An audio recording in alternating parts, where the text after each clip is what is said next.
All right, we're ready. Okay, first of all, a quick roll check. Or rundown. Argo, are you here? Hello? Yeah, Arthur. We have a loser. Good so far. Go back Alright. offline. It's too late. We're committing. We're committing. Okay, Ash. What's up?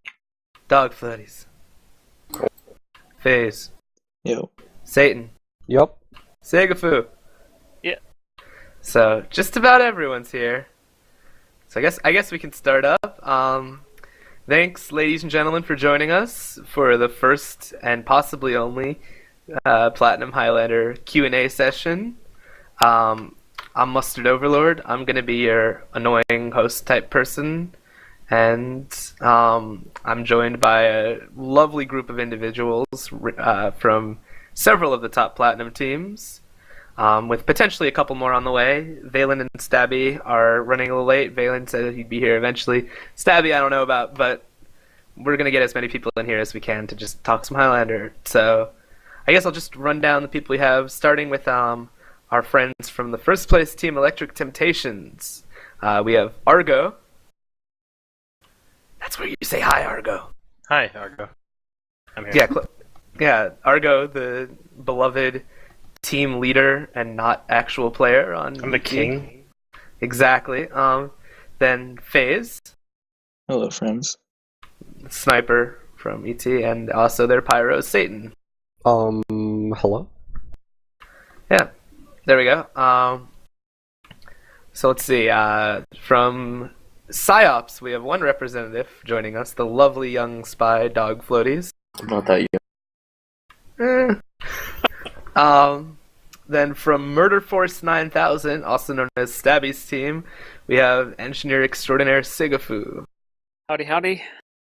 From Gentleman's Club, currently we have Arthur, who may or may not be here at the moment. Is he back yet? Nope. Okay, he'll be here eventually. Sandwich down. And Ash. Hi. Then from my own team, Deadbringer Storage, there's me and also our beloved streamer, and as well as commentator Johnny. Hello. Shout out He's so to cute, Skag. isn't it? Yeah, and finally, I was about to say, Skag, the engineer from my team, not only put together a helpful paste bin list for all of our questions for tonight, but he will be reading the chat for the rest of this session, just keeping track of all the questions that you guys have, and at the end, if we have time, we'll throw in a bunch of Twitch questions as well, just to have, just to get as many questions in as we can. For anyone who wants the questions in Twitch chat, the questions we have already, just post them in chat, the paste bin. We may skip a bunch of the questions that involve my facial hair, but other than that, I think we're good. I'm back. And yeah, we're joined finally by Arthur. We actually have gone live. Arthur, Okay. say hi to the people. Hi. Yeah. It's Arthur from Gentleman's Club. Star Heavy. Anyways, without further ado, let's just get into it and start answering some questions. So please have your question lists open, guys, and we're just gonna get going. We'll start with questions from the TFTV forums. First up are questions by Gavin. Question number 1 was for me, and he asked what my favorite kind of mustard was. That's the one joke question I'll answer for now. And I will say that I've always been partial to normal yellow mustard, to be honest. I know a lot of people would expect a fancy mustard like Dijon, but, I like yellow mustard. And then, for a serious question, he asks, in Highlander, after facing yet another wrangled sentry or being air blasted ad infinitum, have you ever just thought, fuck this, I'm playing sixes? So I guess we can kind of expand that into a real topic, which is, how do we deal with the stresses of Highlander and its specific classes and unlocks? Focus fire. If there's a wrangled sentry, focus it. If there's a pyro, focus it. If there's a sniper, focus it. If you could deal with it quickly, then your team doesn't have to worry about it anymore. But that's the thing. Teams are usually bad at focus firing at times, so it becomes a stressful thing. Yeah, I don't know. Speaking from the engineer, going to defend this a little bit, But usually when I see a team that can't take down a gun, whether I'm spectating it or somebody trying to take down my own, is usually like just a bad coordinated push, and I'm able to tank my gun faster than they can do that, but it's like it's not. You can overwhelm my gun. You can, there's a lot of different ways. Coordination with the spy is really effective, and there's nothing that can stop that. And mustard down. All right. So, oh, there he is. Okay. So yeah, but that's basically it. Is it just I think that, as you said, focus fire, but it's like, yeah, just coordination. Like, usually it's just like a single push in. Yeah, you can't take down a gun anymore. But there's other ways that you can take it down, but just requires coordination, which is kind of the requirement of Highlander in the first place. Yeah, I personally somewhat disagree with the idea that the Wrangler is perfectly balanced, but... I agree. Yeah, it's not. I mean, the biggest argument against the Wrangler... I mean, the biggest argument for the Wrangler that I've heard, like the best argument for keeping it, is that Engineer would just be too underpowered without it, but I'm starting to think that an Engineer without Wrangler would just run minis all the time, even on payload, and that would be kind of fun. So I don't know, but it's debatable. But whatever the case, it is true that like if you can kind of focus on teamwork, like the advantage, one of the advantages of Highlander is you have like 8 other people with you rather than 6, so coordinating them might be more challenging, but it can be even more rewarding, if you have like 9 players firing on all cylinders at the same time. I just think that's a fun goal to try to achieve. Anyone else, or should we move on to the next question? Can move on. Gavin had another question, which was, Platinum is down to just 9 teams this season. Is it going to be possible to revitalize Highlander at the highest level? So I guess just a general question about how small Platinum was this season and what we think should be done about it. It's small, but I think it's more competitive this season than it has been. It sounds like he's saying that as a bad remember. thing about how it needs to be revitalized, but I think it's better when it's smaller. Yeah, I also think it's better when it's small. I agree with that. Especially if all the teams, like there are ostensibly, I don't know, maybe 3 or 4 teams, or 5 who could all maybe place this season. I think that's really rare and really good. I guess a lot of the backlash against the small Platinum comes from like when to keep it like from having like just too few teams, they move up teams, and then a couple of the move ups are like the very worst teams in Platinum, and they just typically have like a pretty low rate of survival, because other than of course Blunderful have been around forever, so shouts to them for keeping their team going. But I mean, teams like the Stag Parties and UBSs, which kind of start struggling with their roster when they find that like while they would be like one of the very best teams in Gold, they're one of the weaker teams in Platinum. But I think that, I mean, I guess that problem could be solved by having more teams move up at once from Gold, but it could also be solved by just having a really competitive Platinum division where all the teams are really good. So I think it's kind of one or the other. Like, you can't just fix it by adding like one new team at a time, I think that, like, kind of with that, I don't know, I think that you kind of need to have people come up from Gold, though, to at least take that chance, because I mean, I think, as you guys said, like, this is actually like a really competitive year, and I think that's really awesome. I think, even the low place teams, like Fitz, fourth, third, fourth, like it used to be like 2 teams, and that was it, and everybody else was like really far behind them. But I think it just like, I think we need to kind of also like make it, I don't know. I think there needs just, I'd like to see more Gold teams kind of take that chance and come up to Platinum and stuff like that. And I think that's the biggest thing that I just don't see it really good. It's like, it's okay to come up to Platinum and be kind of marginal, but then you'll get really good. And like, you can look at like DRS, for example, came up, almost all Gold players, and now it's 3rd place and is doing really well. And now DK, I think is a good example. Mm-hmm. And I think that I think there's this idea of like, oh, well, if we can't be first in Platinum, we shouldn't play in Platinum. And I think that's just a really dumb idea.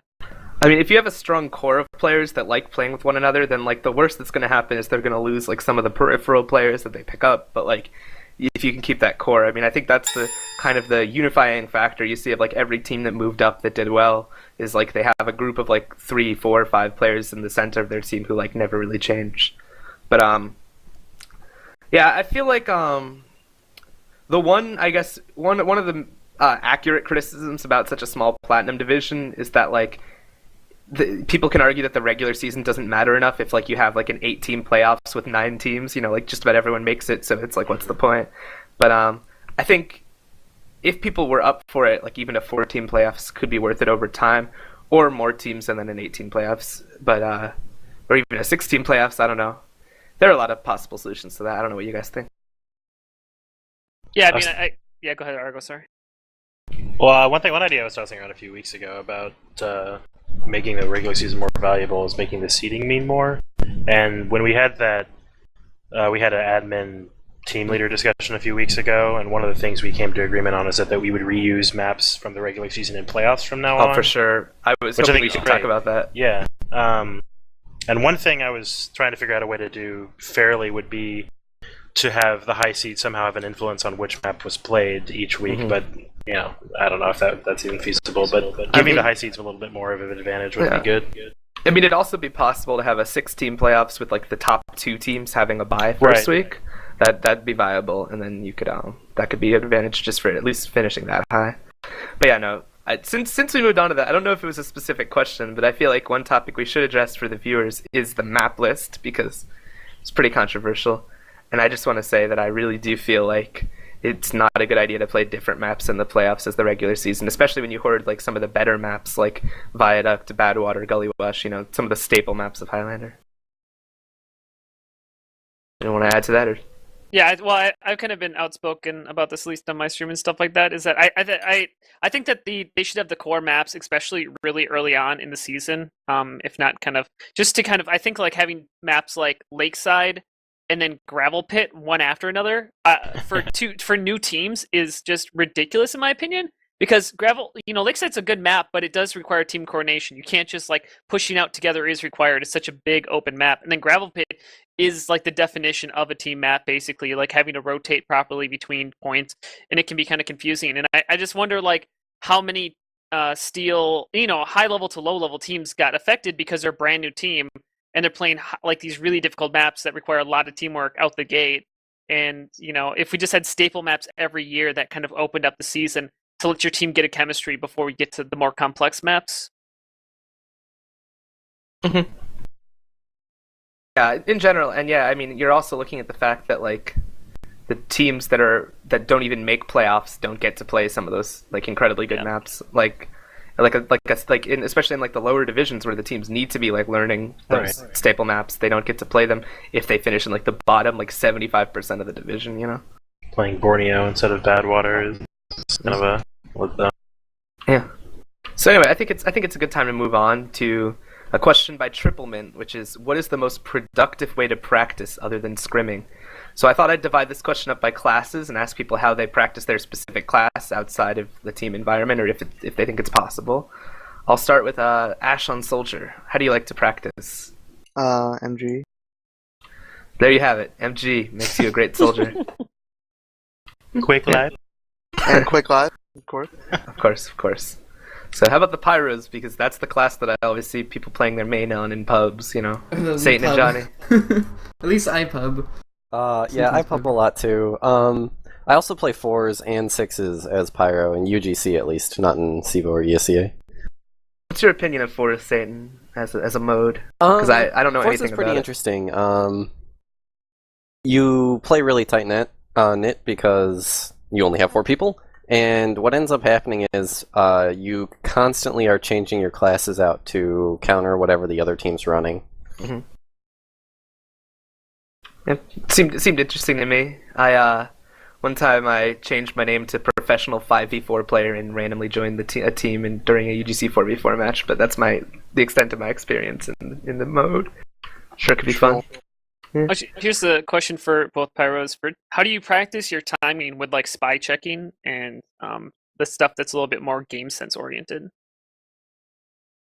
Well, it's for me, I can't really practice that very much outside of scrims. I feel you just gotta acknowledge the times when the spy does get your medic or your combo, and figure out when you should be there to stop that from happening.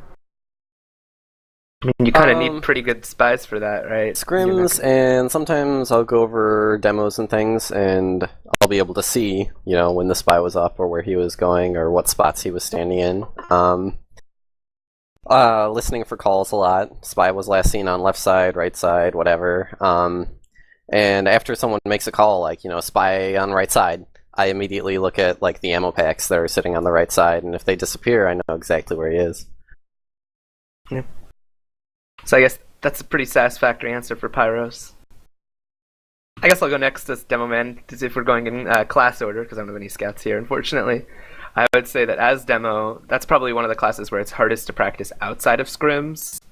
I mean, I think to be a really good demo in Highlander, you have to be like good at like kind of the more pocket style of demo, where you're like where you can use heals effectively to put out a lot of damage, and also to a certain extent at least can like protect your medic, and also just trying to make everyone's fight easier. So like if you have no experience in like sixes playing on like a team that gives their demo a lot of heals, you're probably not going to be quite as good as a demo who's like used to that. And I think you see a lot of the best transitions from sixes to Highlander are demos who have kind of played that style before. So I guess if you wanted to run around pubbing with a crits medic in a pub, that could maybe help, but mainly just having had experience in sixes or Highlander with pocketing and getting good at that. And also, I think it's worth it to practice not just your pipe aim, but also your sticky aim.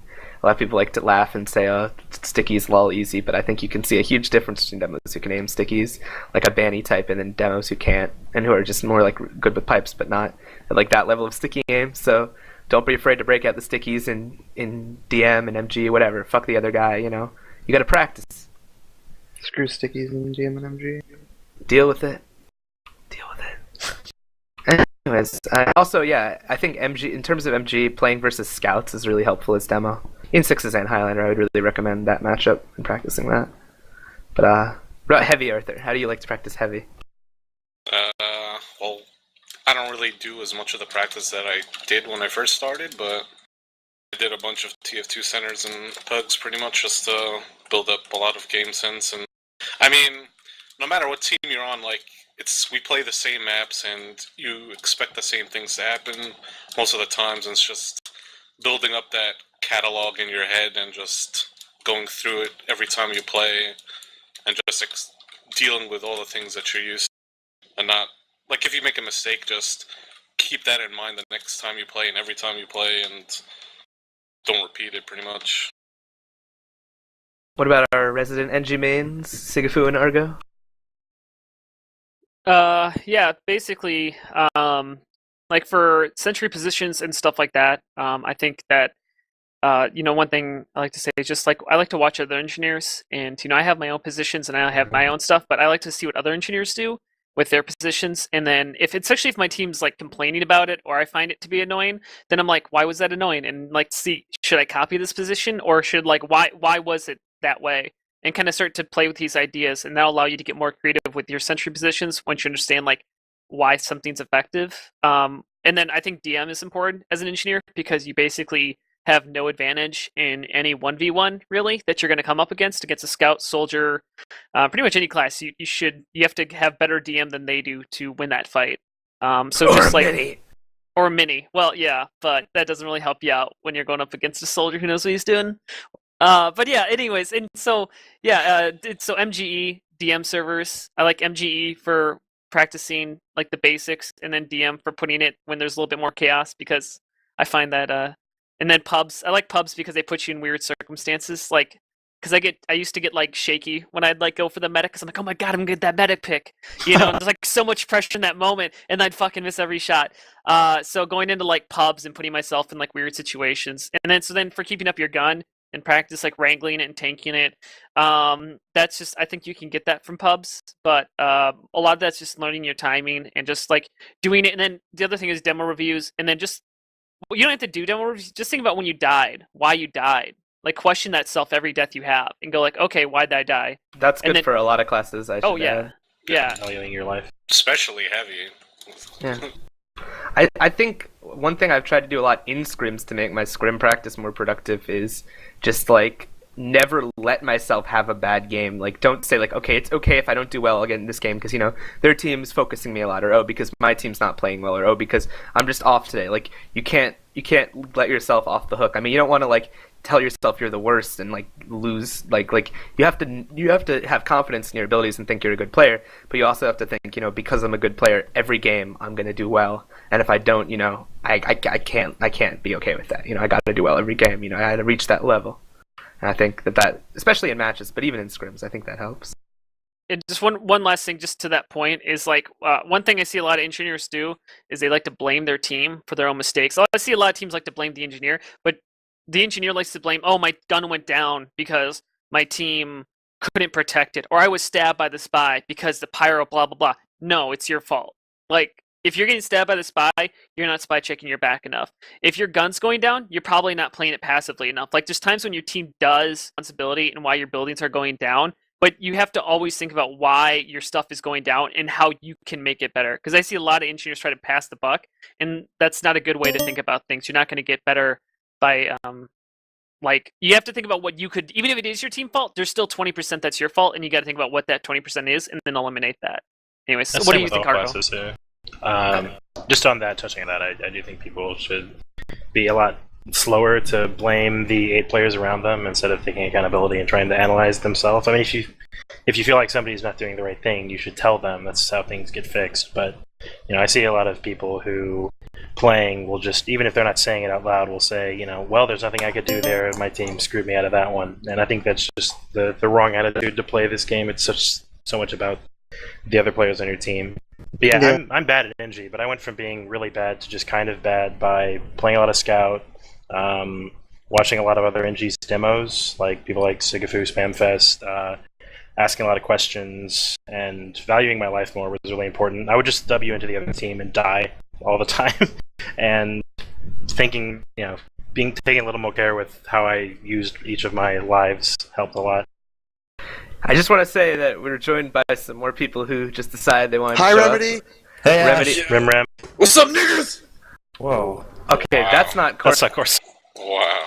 When did Corsa hit puberty? What? I was very Wow. surprised. It happened. It's happened on TFTV before, and it'll happen on TFTV again. I'm assuming that was Shu. No, Or that someone. was N. It was Oh, N. same. What's the difference? Oh.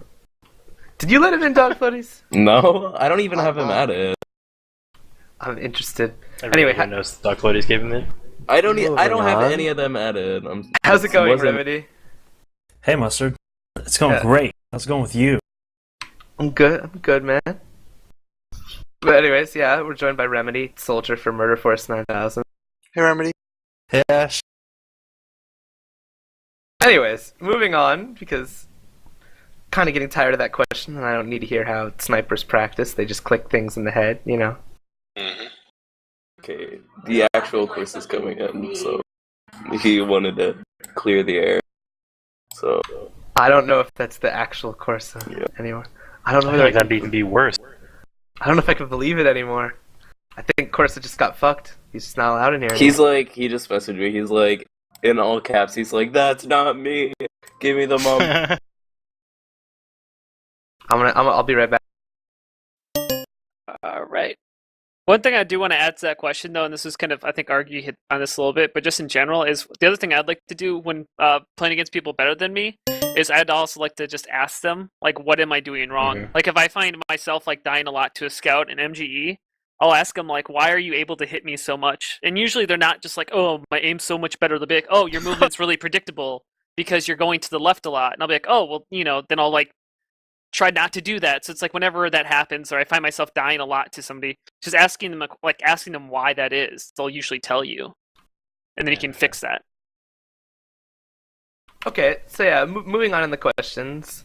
Our next question in the line is by Allele, and it is, why were previously illegal weapons like the pocket pistol, enforcer, and reserve shooter legalized, even though there weren't any balance changes? And then his followed-up question, which I think is related, is, do you think that Highlander's insistence on allowing nearly every weapon hurts its legitimacy as a competitive format? Who wants to start? I'll start. There are several unbalanced weapons in Highlander right now. The Criticola was allowed for a long time for some reason until Valve just decided to buff it for absolutely no reason, and then it got finally banned when it became the best item in the game. But yeah, I think it does ruin balance to allow everything. Babyface blasters pretty Yeah, retarded too. I was gonna say, anyone who's Yeah, played that's very against annoying. Decimate would understand that that weapon should not be allowed. I don't know why my scouts don't use that. It's incredible. But yeah, I don't know why those weapons were added back in. Wasn't Pocket Pistol banned for a long time, and then they tried it in the summer season? Well, And somehow people didn't think it was that bad. I think for some of them, they instead of banning it by just coming out and saying this weapon is overpowered, they like seized on some weird glitch that it had in like very rare scenarios. So when that glitch was fixed, they just unbanned it, despite the fact that it was still overpowered. I think that was the case for a couple now. Personally, I don't think the reserve shooter should be banned. I don't think it's good enough. But some of those others, pocket pistol maybe, enforcer definitely. If it's, I thought it was banned though. It is banned. It was. It is banned, yeah. It wasn't banned for summer season 10. Oh. I also think the Beggar's Bazooka should be banned as well. It's a really dumb weapon. I feel like the attitude is... Say that to Tix's face, man. I know, he loves using that weapon, but it's really dumb. There's really nothing your medic can do about that. Can they nerf the poopy out of it? Like, They You can't did, jump but with it it's like that anymore, but it's still pretty... You can use why we one and then lost jump with with 2 water. rockets. Basically, in situations where you only need to use one jump to get to them, you can still shoot 3 rockets at once. Like, so, yeah. But that's like gonna happen like once. Like, Well, you're gonna get one like random undeserved med pick over like the course of. play against Tix on Swiftwater on You haven't the seen 4th Tix. point. Play Yeah, against it's Tix on ridiculous. Swiftwater on the Just 4th bad with point. I feel like the black box is just like always better. Black Box is really good, that's true. I think Black Box just like by default is better than the normal rocket launcher, but there are points where Beggar's Bazooka is just amazing. Yeah, I mean, in terms of the question about Highlander's insistence, I think that it's true that there are some weapons that are like overpowered and probably hurt it, but I think that you have to admit that in terms of if you're looking for like complete balance in a competitive format, it is a factor that Highlander always has all 9 classes, because some of the classes just aren't as universally effective as the other classes. So like you're accepting a game where not every person in the game's role is equal. So that's already kind of a factor. You know, it's not like I think Highlander's goal is more inclusiveness, which is great. I mean, you have so many teams signing up, and that's fine. But to a certain extent, you know, you're never going to have such a streamlined like complete game as 6s in some ways, but that doesn't mean it doesn't have a place, you know? I think the admins feel like that for some reason most players want weapons to be banned, not because of they're not balanced, but because like they're scared of the meta changing or something like that, and so they're really reluctant, I think, to ban the weapons, which is why it's so much harder, I think, to ban than it is to get it unbanned. Yeah, I mean, it's also the fact that the weapons they seem to have the most success banning are the ones where even the people who like play that class don't want it allowed. Like, you know, Spies didn't want the Enforcer allowed, so it got banned. But when you have a weapon like, say, the Wrangler, which engineers will often defend, like, how are you going to get it banned if like every single player in League who plays that weapon is against it, you know? Because it seems like classist, if you know what I mean. That's tricky though, because like the Enforcer's a straight upgrade though. From the revolver, it's basically a straight upgrade, so nobody can really defend it. Well, Ouch 24 can. Diamondback. If a lot of spies use the Diamondback, I think that would get banned pretty quickly. I think FaZe agrees after last night. I mean, I think the only spy I've ever seen use it is Stabby, but I think if everybody was using it, it would get banned really quickly, because everybody get pissed off at it. Yeah. It's just a free crit from sapping a telly or a mini. Or backstab. It's good on a lot of maps. It's good on Asheville. Stabby convinced me to run it on Asheville one time. Does anybody else think the Rescue Ranger is a little weirdly overbalanced or overpowered at some point? I think in conjunction with the Wrangler, like the fact that both of them are allowed is a little ridiculous, because just the whole. Sorry, go ahead. I mean, I feel like if you have the Rescue Ranger and the Wrangler allowed, you go from a scenario where you can take down the gun with an Uber, it's just that you have to use your whole Uber for it, to you literally have to kill the engineer, otherwise the gun will not go down during the Uber. You know what I mean? Like before, if as a demo, I can say if you just focus the hell out of the gun, like with the rescue, without the Rescue Ranger, like even with the Wrangler, it will go down. It's just you're not doing a lot of other damage with your Uber. But now it's just like not possible. Yeah, that was like super evident on what was that one? Borneo last. It was just super evident that engineer is actually God. Yeah, and I mean, if you've ever played on Gravel Pit against Abe, Copper Sighted Blinken, and saw that he put the sentry on the roof, and then he would like Rescue Ranger it from far away, so like you couldn't get to him. Like it's really crazy the range that thing has. I think if it had like really short range, maybe it'd be okay, but its range is pretty far relative to what it does. I don't know our engineer mains think, like Sigafoo? Well, I don't think it's like as overpowered as you guys think is, but I do think it is definitely like an overpowered combo that could use some nerfing. I agree. I think that I don't think the Rescue Ranger itself is overpowered, really, but I think that the Wrangler could use a little bit of a nerf, in the game.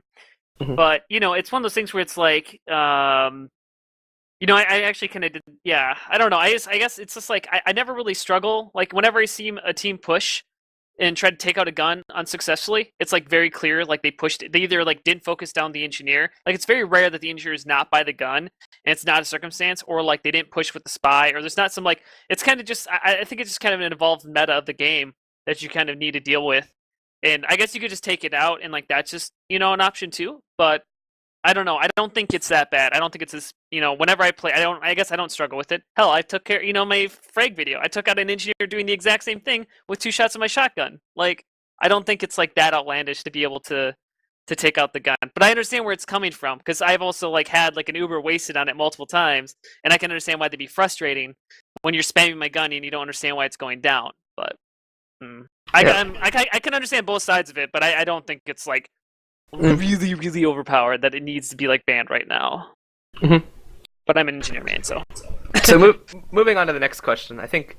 I knew this would happen with how many people we have in Mumble, but we are taking a very long time for a lot of questions, but that's okay if people are willing to stick around. But I think we have to keep it going at the same time. Leo actually had one more question, which is a controversial question, but I'm going to ask it anyways because we're all about honesty here. Am I right? Am I right? Am I right? I'm right.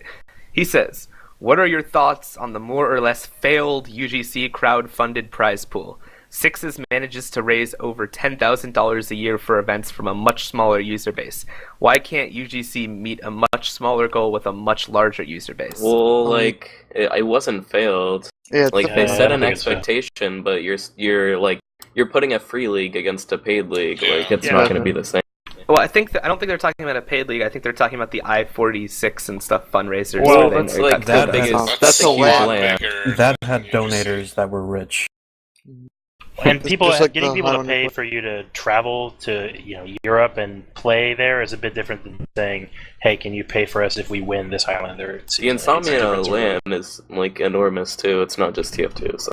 But I wouldn't say it's failed. I mean, that's $170 that whoever comes in first wouldn't have had otherwise. So I think that it's been Like there was relatively nothing successful. to expect. Like they just set 5,000 or Mhm. whatever. Just like Yeah. they just said it. It's definitely not failed. There's like 2,000 raised or something. That's I'm still gonna really. 3,000. half play devil's advocate, and I'm gonna say, do you think it can? I'm gonna ask a question to kind of follow up on this, which is, do you think that in some ways it could be a problem to the scene that there's just this expectation that Highlander players should not have to pay for things? Like, I think that controversy is kind of going on now with ESEA versus SIVA, where a lot of people just don't, when they have to play both, are kind of struggling with the money, or they'd rather play SIVA because it's cheaper in sixes. And I'm wondering, do you think it's relevant that Highlander, like, people have the expectation for getting to play it for free always?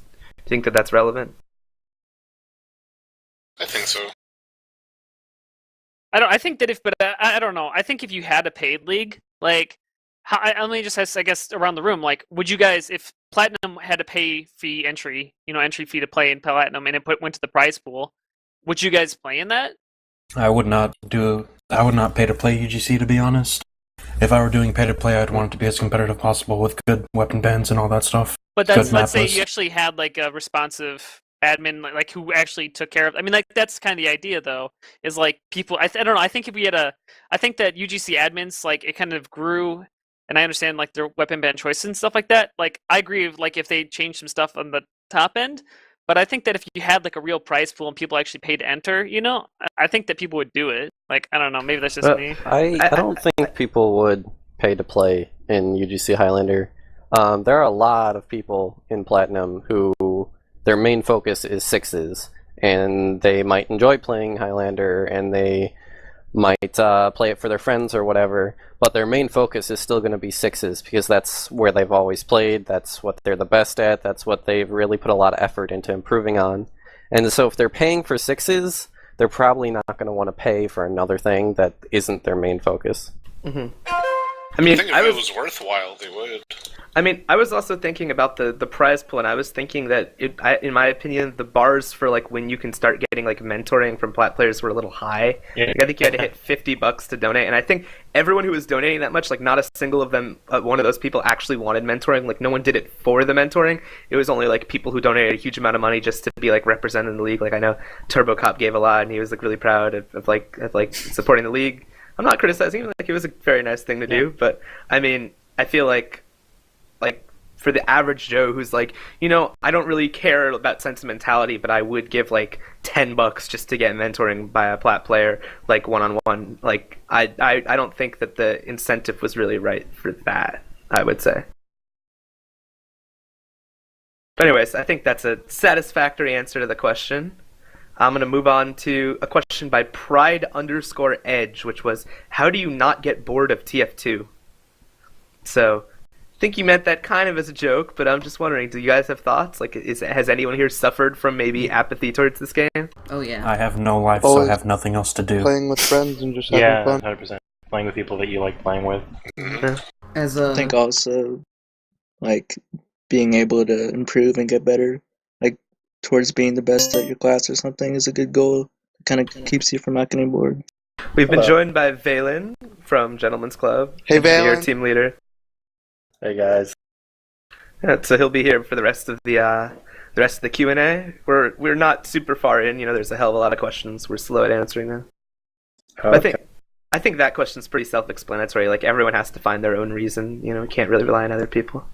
But yeah. So moving on, Ragnar asks, assuming I have the time and I enjoy all competitive TF2, although sixes is more important to me, why should I, or how would it benefit me to play both sixes and Highlander instead of just playing more sixes? I mean, if it's more important to him, yeah, he kind of answered it already. Yeah. I guess. I mean, there's no other incentive. I mean, like the prize spot is a thing, but like I main spy, so I can't do anything else. But I mean, if you want to play a class that you don't play in sixes, it doesn't even have to be like a different class. Like if you're, say, like a scout main, you want to give like soldier a try, but you can't play soldier on your team because you're already scout. Some variety. Like I don't think I ever played the same class in Highlander and sixes at the same time, and I've played soldier in demo, but I'm sure other people have the same experience. Yeah, I think a big reason for you to play Highlander, if you're mostly a sixes player, is if you want to work on one of your off classes. Like some of the best, like Paragon, for instance, who plays sixes. He's a great scout. He got to start by playing Highlander Sniper, and I don't know. I think it's just a way to tune your off classes because you need to play them all. Mm-hmm. So yeah, moving on to questions by Melon. I'm assuming that's the Melon Lord from the Cuties. Her first question is, what is your opinion on the gold UGC division? I have a question for her. Is she single? Oh, you'd have to ask her. I mean, I think gold division is the division right before platinum. I agree. True. There's not a ton to say. Like, I mean, it seems like it's doing relatively well. It's kind of that midpoint in between people that are learning Highlander and good players who don't want to play in Platinum. Yeah, I think it's pretty fine. I mean, DK won gold last season and they moved up and they seem solid. Like they seem about as good as you'd expect. Like when an IM or a main team moves up to invite, no one expects them to win invite their first season. They expect them to be like probably a mid-table invite team, and I think that's what we've seen from gold move ups. I think so. From Platinum's perspective, it seems pretty solid. I think as long as gold has some sort of fluidity and doesn't allow teams to just go and play there for 5 seasons in a row, and actually has some sort of actually churns teams into platinum and keeps that moving, I think it's fine. Yeah, the one thing that I don't particularly like is when you have invite players just coming in and playing gold one time or 2 times and then not playing in any other divisions. Yeah. I mean, I guess that irritates gold players. I would say that somewhat irritates me because I see people saying like, "Oh, Highlander's easy," and it's like an invite player who either only played a low level division, or like any level 6 player who only played a low division, or they played like really like a long time ago, like around like season 3 or whatever, when things were like way less competitive, and like Blaze or something could just carry a team single handedly. I think if they gave like high level platinum a chance, they'd see that it's a lot more competitive than it used to be. Is it as competitive as like high invite? Maybe not, but it's close-ish, I guess. I personally think that gold should be smaller. Like the first season of gold, it was like only a few gold teams, and they were all good, and they could like contest with the bottom of platinum. Like main last season, there was only 9 teams, and in the ECA, and like they're like a couple of them are like on the brink of invite, and that's what I think gold should be like. Only a few teams that are like about to make platinum. Well, I have a question kind of for the rest of you. I don't think people know whether, platinum should be bigger or smaller, because, I mean, is this not the most competitive season of platinum, or I don't know what you guys think. Definitely. I hate to condescend, Vhalin. I hate to condescend, but this was a question we addressed before you got here. But oh, my bad, guys. I mean, we kind of came to that conclusion that we agreed that, like, I think small isn't always bad. I mean, it might make like the running for playoffs kind of a joke if every team gets in the playoffs, but other than that, like I think everyone likes the level of competition that we've had this season, where every match feels like it could be close. So yeah, I think that was agreed upon. So yeah, Melon actually asked a very similar question. She said, "Do you feel Platinum would benefit from having more low to mid plat teams, or do you think Platinum is better off with its current state of 9 to 10 teams?" And I think as I said earlier in the stream, I think you have to be one or the other. Like either you have like a lot more teams in Platinum, so like there'd be a whole nother low mid. You can't add like one bad team I don't want to say bad, but one low Platinum team at a time and just have that team get crushed and die. And then like it has to be either a big move up or like keep it small like we have now. Yeah, I think I'd like to see like I don't know. I guess I'm kind of in the preference of having a larger plat, because I think the idea is to get more teams to start to play against higher level people, like the high level gold teams to be able to play against like mid to high level plat teams and stuff like that, just to start to get that experience. Because I think that a lot of the growing and getting better in plat just comes from playing against better teams than you and like starting to learn that different stuff. And I think when you're in gold, you don't necessarily get that, and having more teams in plat might allow more players to rapidly kind of go up the plat chain and kind of get to higher level teams quicker, and also kind of force them to do that. Like, I don't know. I think in some degrees that's, I guess, I don't know. That's, unless we need a bigger plat for that, but I think that'd make a lot of sense to have a bigger pool, just to have more people get exposed to different levels of skill level rather than just their own. I already see a lot of top gold teams like that Somalian Spirit Squad and S-Dogs pregame tryhards. A lot of them are scrimming lower plat teams from what I see, and I think that where the cutoffs are for the division, I don't think that's going to change how high or low people scrim. Anyways, moving on, Melon had one question, which is very general, but I think we could try to answer, which is, what is one thing you would like to see improve the current state of Platinum or the league in general? So if anyone has like one thing they just want to throw out there. I'll give everyone a second to think. More girl gamers. Melon could be on my friends list, bro. Seriously, guys. Proof. I don't Johnny throwing it down. Wait, what was the question again? I don't know. One thing you could improve for plat or just in general with the league, like if you'd make one chain. Better whitelist. Yeah, that's what I was thinking. I think more cooperation between admins and platinum players. Like, I think I don't feel like there's a lot of communication. I guess maybe I'm not in the leaders forum, so I guess I don't know. But I think more transparency in general would be good. Like if the process for making decisions were more open, and just, I mean, this is an old cliche, and I think it has gotten a lot better recently, but I think the admins need kind of better PR, like if people agree that something is kind of wrong with the league and they address it, the admins, like someone could just say something like, "Oh yeah, I agree, we made a mistake, but don't worry, it's gonna be better next time." And I think everyone would accept that like apology.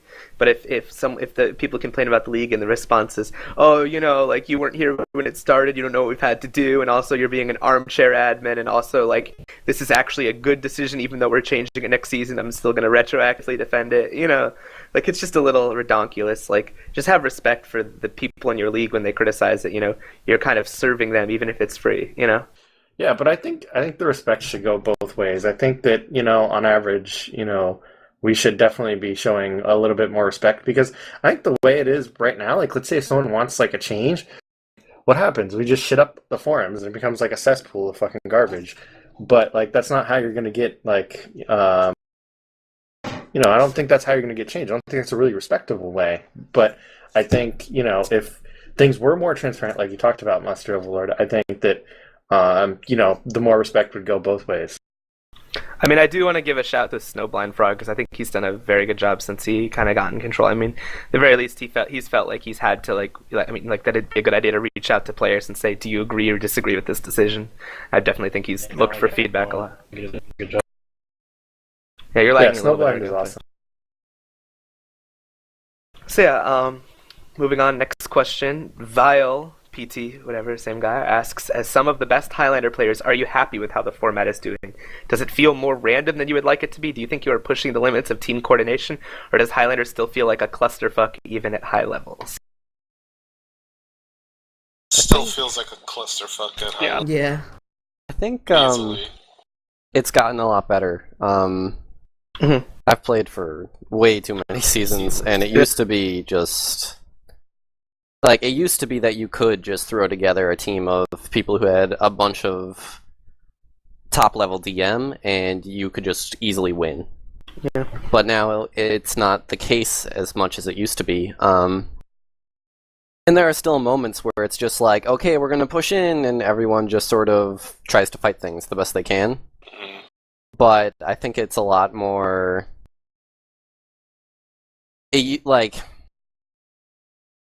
you have to decide where you're going to push from better and how you are going to attack things more so than you used to. I think coordination differentiates a lot of the teams in Platinum. Like, I do think DM is not unimportant, but maybe not the only thing that teams have to be good. I think it's evolved a little bit. I mean, I think every good team in Platinum has had like days where it feels like everyone is clicking, but has like an unspoken connection, is working together, is focusing well. But even top teams have had days where it's not the same, and I think it's hard to manage 9 full players because the odds are just higher that someone will be like not paying attention that day, or like the comms will get too clustered, or anything. Like, I mean, it's like just proportionately, it's more likely for a team to be less coordinated the more players it has. Well, and I think this is kind of an idea of like around the map selection and stuff like that. Like having a more consistent, well-versed map selection, I think, would ultimately lead to better coordination between teams, because less and less needs to be said because you're playing the same maps year in, year out.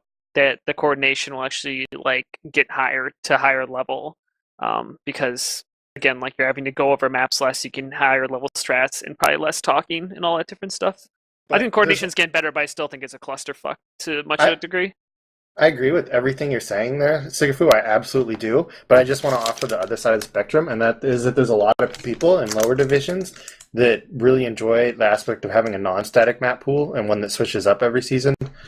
So, some people like it, I'd probably be on board with that, but whatever I want is what's best for the league, No, and I can agree with that, but I mean, again, like, if that's true, like, I think like CS, like they still play Dust 2. Like there's like staple maps which are really great, like over and over again. They don't go, let's put in a bunch of, like, I think bringing in like new maps is not a bad idea. I think it's actually really good to challenge the status quo of map selection, but I think also to go away from it completely is also not. I think it's like you want to bring in new maps, but not only for new maps' sake. You don't want it to be like, oh, let's bring this new map, and someone's like, oh, but it's only in beta 4, and a lot of people don't like it, and it has FPS drops, but they're like, no, but we have to because it's new, and the map owner said, oh, by the way, guys, I like UGC a lot. It has to be a playable map, and I think there have been cases where a really good new map has been introduced, and there have been cases where not as good maps have been introduced, and I think you can get ammo for both sides, but there does have to be consideration, obviously, in how playable the map actually is,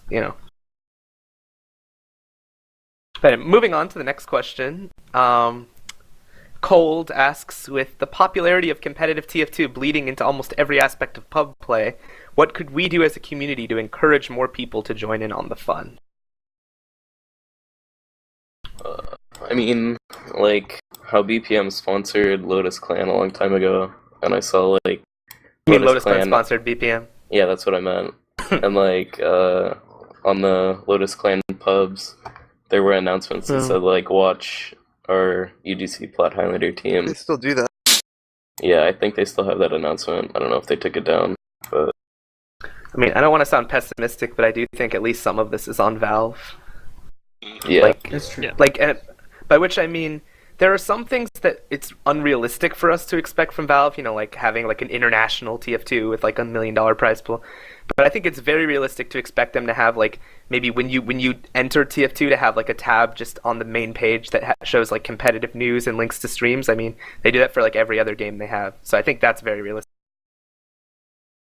And I think that that would really help expose it. Like if the second any like Joe Q public just joined TF. Oh, did you hear the Epsilon just won ETF2L? By the way, here's a link to Ruin's stream. He has the most viewers right now. You know, like that'd be great. You know what I mean? And it would help everything. You know, it needs to be.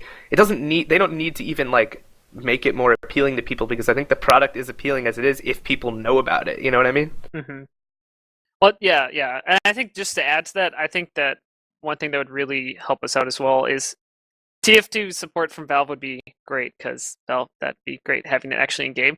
But I think this is easy to say from like not doing the work, but I think a ranked gaming lobby system, like just anything ranked, where your wins and losses actually make a difference and you rise up and that kind of a thing, I think would actually really help out the community as well because I think it'd help people like play with people around their skill level and then kind of rise up through that. And then also, I mean, UGCs are really great, like Iron and stuff like that, but they actually have like a lobby system that you can point people to and they like play people around the skill level and can kind of go through that. I think something also that we could do, I mean, it's kind of difficult to execute, but I think it's a great idea, is there's a lot of pub communities out there, and not a lot of these pub communities have competitive TF2 teams or have a Highlander team. And like, I usually play on Hyperion West Coast, payload, and I would just think it'd be awesome if I could get like a group of them to, just play in UGC together in silver or in steel. I think a lot of those guys have forums. Maybe we should just start hitting up their forums. Yeah, recommending it. The admin Red Rum used to do that a lot, and not anymore. But I think it's on us to try to get involved in these pub communities and see if we can get players to play. Something you could do, even just a little bit of help is you could just wear your medal, show it off, show the world that you can play in Highlander and get a medal. That's cool. And like you can even, if you find someone who you think is good, you can say, you should play competitive or something, Yeah, like things like that. Okay, one more question by Cold. He has a couple, but just for time constraints, I'm gonna answer one more, and some of them are kind of similar. He asks if there are any maps that aren't getting enough exposure or need to be remade or updated, like a map that you think deserves more notice than people are giving it. So does anyone have a map? I liked Arctic, but the FPS on that map sucked. I liked it though. I don't like the FPS on that map. Anyone have any maps? I love the way Borneo looks, but a lot of people don't like how it plays. So Vhalin. I'm working on that. Cough, last point, I think. It's fair to say. If the last were better on Borneo, I think people would appreciate it more. One change I thought would be nice for Borneo too would be to put the second point, capture point, like farther into the tunnel, because it seems like if you're trying to hold second on defense, like the team can just cap it and then it's kind of over. But if you move the cap just a little bit like farther along, it could be a little easier to hold that point and then make last easier to push. A bit And let me too ask, easy. as long as I have all these well-respected players in here, let me ask, what would you guys do to help Borneo last? Remove it. Oh my god. Spawns back. Give high ground to the offense, or at least give 2 points of even ground. Because right now because if you come in on that far side, you're pushing it on even ground, but it's through a corridor. You can open you can go through a corridor which is tight, which is not good, or there's that open ground which is you're like exposed to everything, and then the far right side where the barrels are and stuff, you're on low ground. And I don't know how you'd fix it, but I think that's a problem. If you fix that low ground and you somehow make it to be an even ground, I think that would help it out a lot. Or if you could make the whole top platform some sort of texture where you can't build sentries. I don't know, it'd be forced Benjis to build sentries like on the ground. I don't know. Something like that. I think Noted. All of that noted ideas. Seriously. Yep. I mean, that's good, to get the think tank rolling. You could also put the whoever, like what Mustard said earlier about another point, like put a decent idea. Like you could put the capture like closer to, like further away from where it is now. I'm bad at speaking English, but yeah, if you put it like right below where the sentry and all that stuff is, it's just makes Engineer a god even more so. Okay, I think I have just 2 or 3 more questions from the TFTV forums, and then we're moving on to our true TF2. So Kip asks, shout out to Kip by the way, streamer, caster, etc. What are your opinions of players streaming scrims and matches?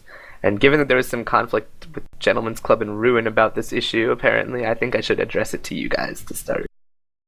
Hey, If I had better FPS, I would do it. What is your opinion on players streaming their scrims and matches? I think it's good, but I think it's awesome to like let lower players be able to see how good teams call and all that stuff. That's really good for the community. You should just like pay attention now and try, not just like, go up and talk to your stream the entire time. Actually give them something that they're going to want to watch, which is a team trying and playing well. I agree. It helps players.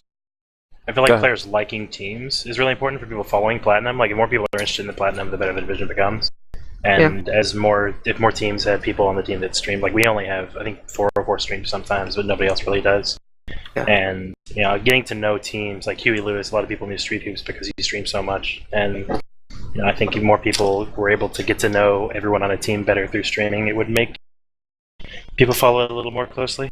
I think streaming's overall a good thing, but I just think, when you're going to stream, just, tell your teammates, hey, you guys, I'm going to be streaming. Is everyone okay with that? Some people really don't want to be, heard over a stream or things like that.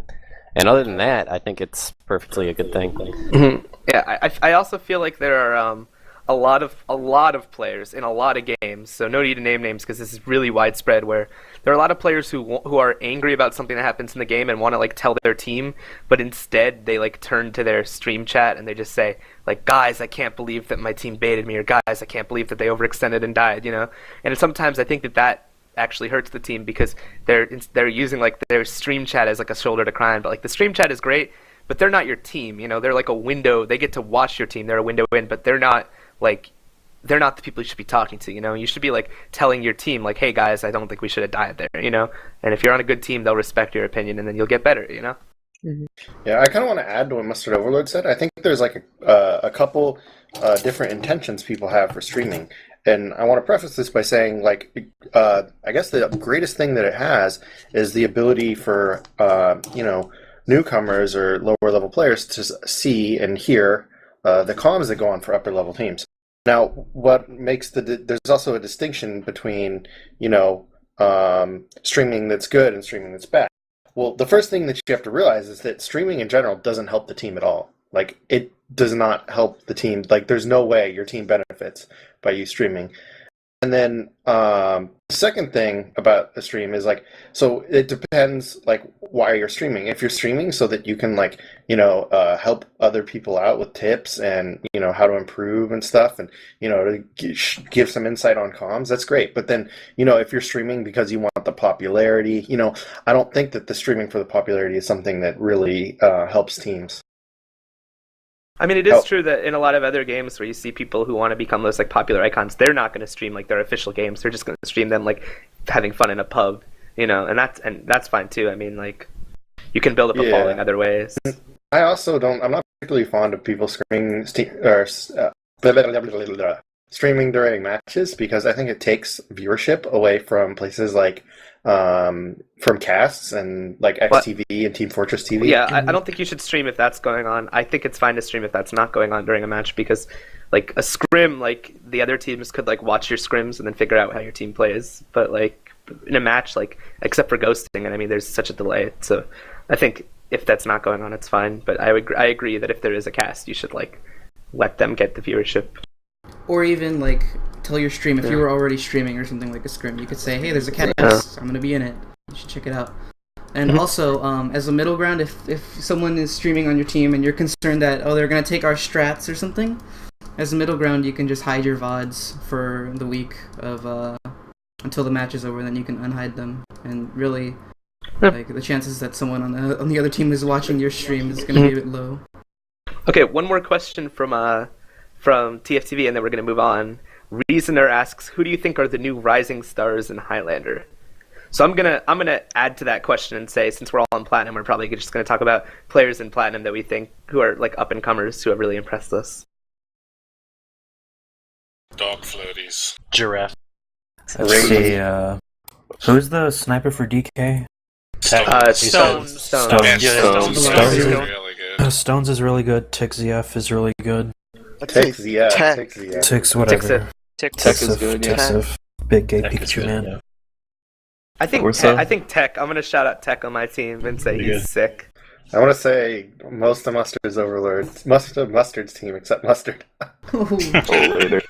Well, I've been around, so I can't be a rising star. I'm just always good, you know. Yeah, there's a lot of people that are good on your team. Your sniper, I don't know, maybe he hasn't killed me enough to impress me yet. But Tick, Rainy, and Johnny. Yeah, I think Tix is a very underrated player, probably because he misses a lot of games and doesn't have a huge presence because he's so busy. But he's a really good player. Shouts to He's him. a smart soldier. And I think a lot of people don't realize how good Akuma is. Like the amount of times Akuma top frag is a spy. Like I guess he's not underrated. It's very. I mean, usually when you play a team and their sniper dies, you're like, oh hey, their sniper's dead. We can like not hide in corners like little bitches. But if you're against Akuma, like no, they have two snipers. It's not fun. I agree. I guess it was somewhat unknown since Akuma was always backing up for teams until he Yeah. started for BPM. Yeah, no, he's sick. It's true. He's very good. Anybody under plat like Saffron. He told you to say it, didn't he? Yes. What about that? What about that sniper Zig XIG? I've never heard of. Someone mentioned him, but I think he's a steel sniper. He's in silver. Let me look at the gold rosters really see who I'm impressed by. I suggest y'all do the same. I don't know if I'd I recognize think a lot of anybody. the exactly. Gabby I mean Duo. that sci-fi team is doing really This well. guy called Blaze is pretty good. Yeah, I don't know if we can count like Blaze and Cole and the other like Sixes players, but yeah, that sci-fi team is doing well in gold. Just, like they're 7-1 and they beat Giraffe's team, and they're mostly like up and comers. So I guess shouts to them. Who did they lose to then? I think they lost to S Dog's team. I could be wrong. Yeah, they did. Yeah, but they have FAC on Sniper, FAC, or they did. I think they also had Chingu, Fury. Well, Fury's been around. Yeah, but Fury's if that FAC guy is playing, he's a 6 sniper. I've seen him before. So shouts to him. I think Fury's been underrated for a while too. Yeah, he's a good player. Great. I know you had the top glance experience, and I mean, if we're talking about up and coming platinum players, I guess he's not that up and coming, but Evil was almost on like no top teams before he got on your team, and he's like one of the best engineers in Highlander. So I would shout him out too if that counts. Decimate up and coming. Yeah. I'd say Carl too, probably. Yeah, a lot of DK in general. Yeah. Yeah, good. Yeah, we haven't really talked about DK at all, but yeah, that Velocity is a good pyro. Feint's a really good spy. He gets so many face stabs, but he's really good. Yeah, Lelouch too. Oh, Lelouch he's the master of the Wrangler, dude. He wouldn't be that good if the Wrangler weren't allowed, but he's like insane with the Wrangler. I'm telling you, he has like so many Wrangler tricks. I watched him wrangle on Lakeside onto like a team's bats from behind the point. It's pretty impressive. It's like a spam fest. Hey, it's like Spam Fest, yeah. Also, Scarlet on Spy. Scarlet's been playing Spy and Gold, and apparently he's really good at it now. Just throwing it out. Downpour sniper. Up and coming. Yeah. Anyway, I think we've covered the TFTV questions enough, so I'm going to move on to Reddit/TrueTF2. So if any of y'all are tuning in, it's your turn. To start with, Dark Necrid asks, how do the people there, like I guess there being us here, feel about providing their match POV demos on a week-to-week basis? Is there any large reason why more people don't just link a Dropbox on their Steam profile and upload their POV demo immediately after the match is over to it? There is a reason. It's laziness. Yeah, there is a reason it's laziness. Like, it would make me look like a nerd. There are very few people who are either A, afraid other teams will like learn about the way their team plays, or B, afraid that people will see them playing poorly. I think it's pretty much always just laziness. I posted one of my, I upload some demos, and it's on, one of those, I think it's the Pure Plat spying forums. I have it on there, but I mean, sometimes I feel like posting your demo wouldn't do a huge amount of good without like context. So like, I think it'd be better if Platinum players like did a review of their own demo on a stream. Like I tried to do that a couple times. I'm thinking about doing it again, and I think other people have done it. I'm sure like Sigafoo or Johnny or other people with the stream. Yeah, I also like. I think just to say, it's like people sometimes come to me, like if there's a game that week, and they'll ask me for like my POV or something like that, and I'll go back and like I actually just pulled all of our Viaduct matches when I was playing on DRS and handed those out to a couple people this week. So I think if you go to Platinum players, and it just ask them, like they usually will give it out if you want them. But I think it would make sense to have more of a organized thing. But yeah, maybe a website like platdemos.gov or something. I don't know, you could just have like a Google Docs, UGC honestly. forum thread, whatever. Incidentally, completely random tangent. That .tf domain is actually the French territories in the Pacific. So if the French government ever decides to reclaim your domain, your website, they're allowed to legally. So watch out, man. Yeah.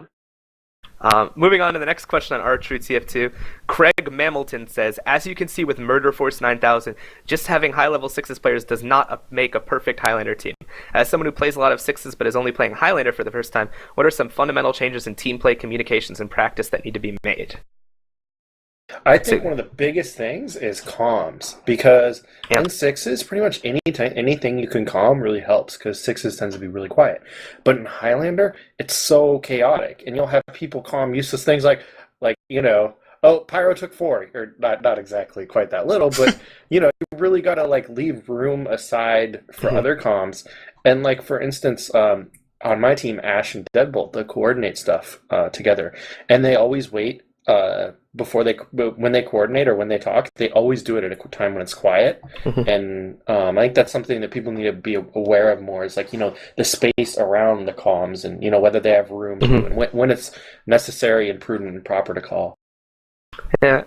I think a common misconception about this kind of question is, like, when, like, top-level 6s players join Highlander and don't do that well, I don't think it's because there are like vast differences between the metas of Highlander and 6s that are keeping them from it. I think it's just like they don't try hard enough to really like sync with their team and like work together as a team. It's like if any of those top players put in the effort that they have in like 6s, they could easily do really well in Highlander, because I mean, yeah, they're different classes, but it's not that different. It's still TF2, It's just like you have to actually put in said effort.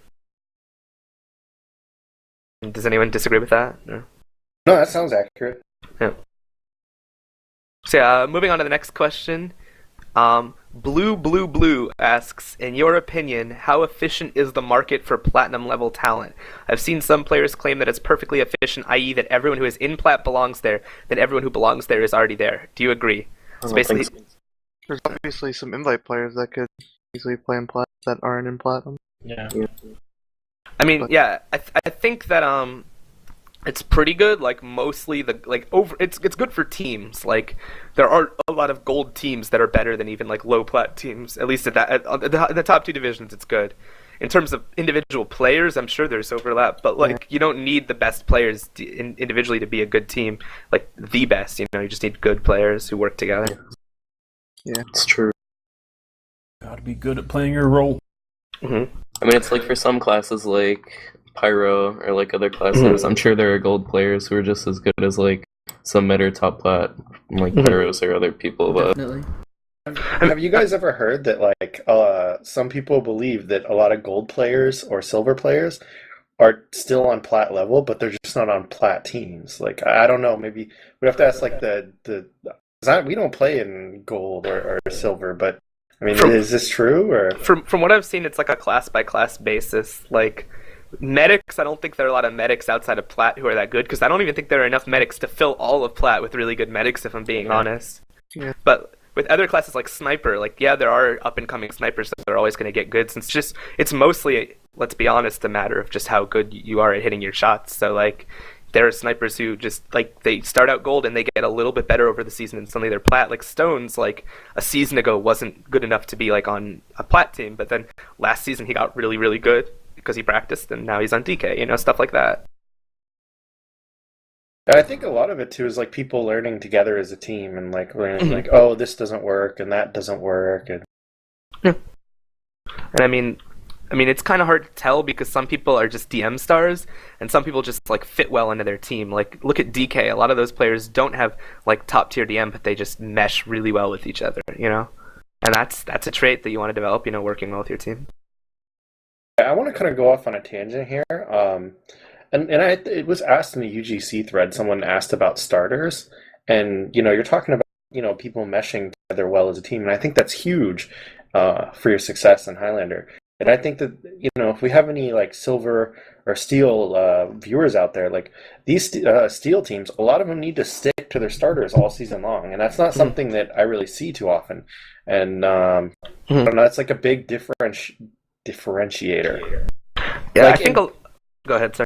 I was just gonna say, like in Platinum, like we for instance like have a roster to have like our backups are almost as good as our starters, and vice versa. So like we could play with different players every week, but we wouldn't be a good team because we need to play with the same people every week, and that's really important about Highlander is the coordination and, you know, whether or not you're used to your team.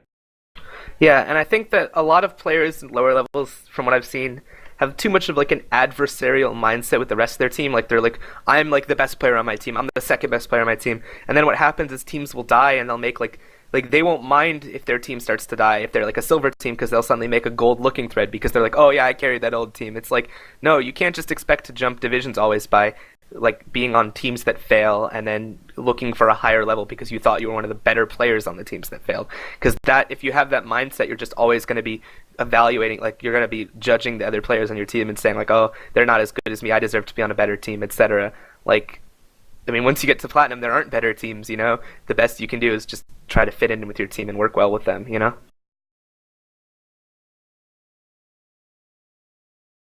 Hello? I do know. Yep. Yeah. Sounds great. Yeah. Yes. So I guess that shows that question is done. Moving on to a question by Hoplite Joe. He asks, do you think that Sniper has too much of an effect in Highlander? If yes, what would you do to change this? Yeah. Remove Razorback. That Remove the That Razorback, would change or Darwin's. allow the Darwin's Danger Shield, so that they don't have Please to don't- run please Razorback. don't say Do Yeah. not. That That's what I lets think. snipers live No, longer. listen. You don't Hear want me snipers out. living longer. No, because spies can focus them more. Like, if you make that option, then the Yeah, but Razorback snipers isn't the can't- clear option. But the other team also has a sniper. Okay, well which then is just ban the different. Razorback. I think Dude, Sniper's you fine. can- It's just really good. I think it's also up to maps. Like there are I think we just had a couple too many super sniper friendly maps this season, especially when like maps like Gully Wash, for instance, which is like like it's a good sniper map, but it's not as like completely dominant sniper. I mean, that's in playoffs, and then you have like a bunch of maps in a row. Like you have Lakeside, you have Borneo, you know, a bunch of maps in a row that are super sniper dominated. Oh. Somewhat map, I think. Sniper's That'd good. be like- Sniper's good. That'd be like asking to change the demo class. It's like the best class. Well, yeah, but you also have like kind of like a big change with the Razor. I mean, well, especially when you have like because the spy's supposed to be counter the sniper, but if the sniper plays with the pocket, as like so many of them do now, and then they have the Razorback, they can't Max. yeah, but I mean, like if you can't and they can't stab them, then they don't need to protect themselves. So teams don't really need to protect them from, except for like, you know, bombers or something like that. But it's the only class which can't be stabbed. Which, I mean, I'm not arguing we should ban the Razorback, but if you want to change it like that, that's all you'd have to do. I think Sniper's fine. I don't think Sniper's overpowered, but I think And if that you- would be an interesting change to see And- how that would affect the league. As a plus side, if you ban the Razorback, suddenly we would be talking about which snipers had the best Girardi aim, and I think that's pretty fun. Yeah, Girardi Fox. is so good. It really Yeah. is. Ask Fox. Yeah, no, I never thought about it before, but now that you mentioned banning the Razorback, like, I don't know, that seems like, it could work. That seems pretty interesting. Girardi is amazing. Yeah, It's It just is. that Sniper is too important to And keep Miller. up. Yeah. I mean, so, okay, moving on to another question by the same guy, Hoplite Joe. What changes in the meta have you seen over the last couple of seasons? I don't feel that we see any more Pyro Ubers. I feel like those just kind of disappeared. Yeah, A little pretty bit, much. yeah.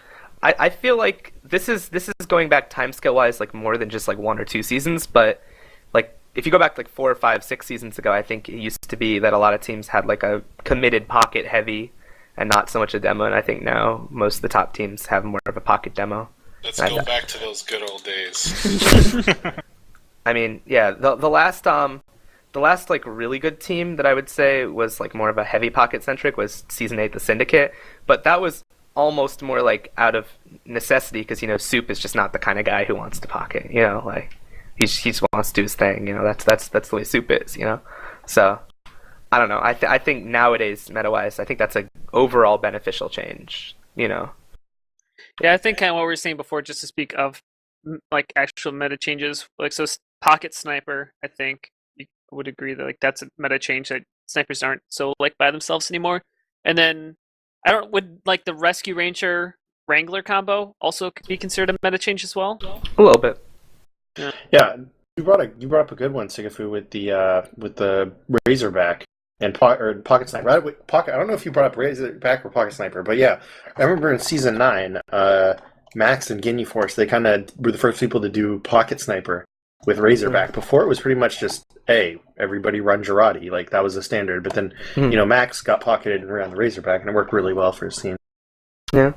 I think another one, speaking of pockets, is you see a lot more scout pocketing and scout Ubers than you used to, and I think that's just the influence of all the Sixes scouts. Like, I think that really started around the era of like Ruin and the Syndicate, but like a lot more like since then. Like you had Bronze doing it on BPM, and now you have like I see Squid getting a lot of Ubers for MTS. I mean, like I try to give the scout and our team Ubers. I see like Deadbolt comes in Uber sometimes. Like it's a really valuable tool because it lets you have these much more aggressive Ubers that like chase the other team and do a lot more.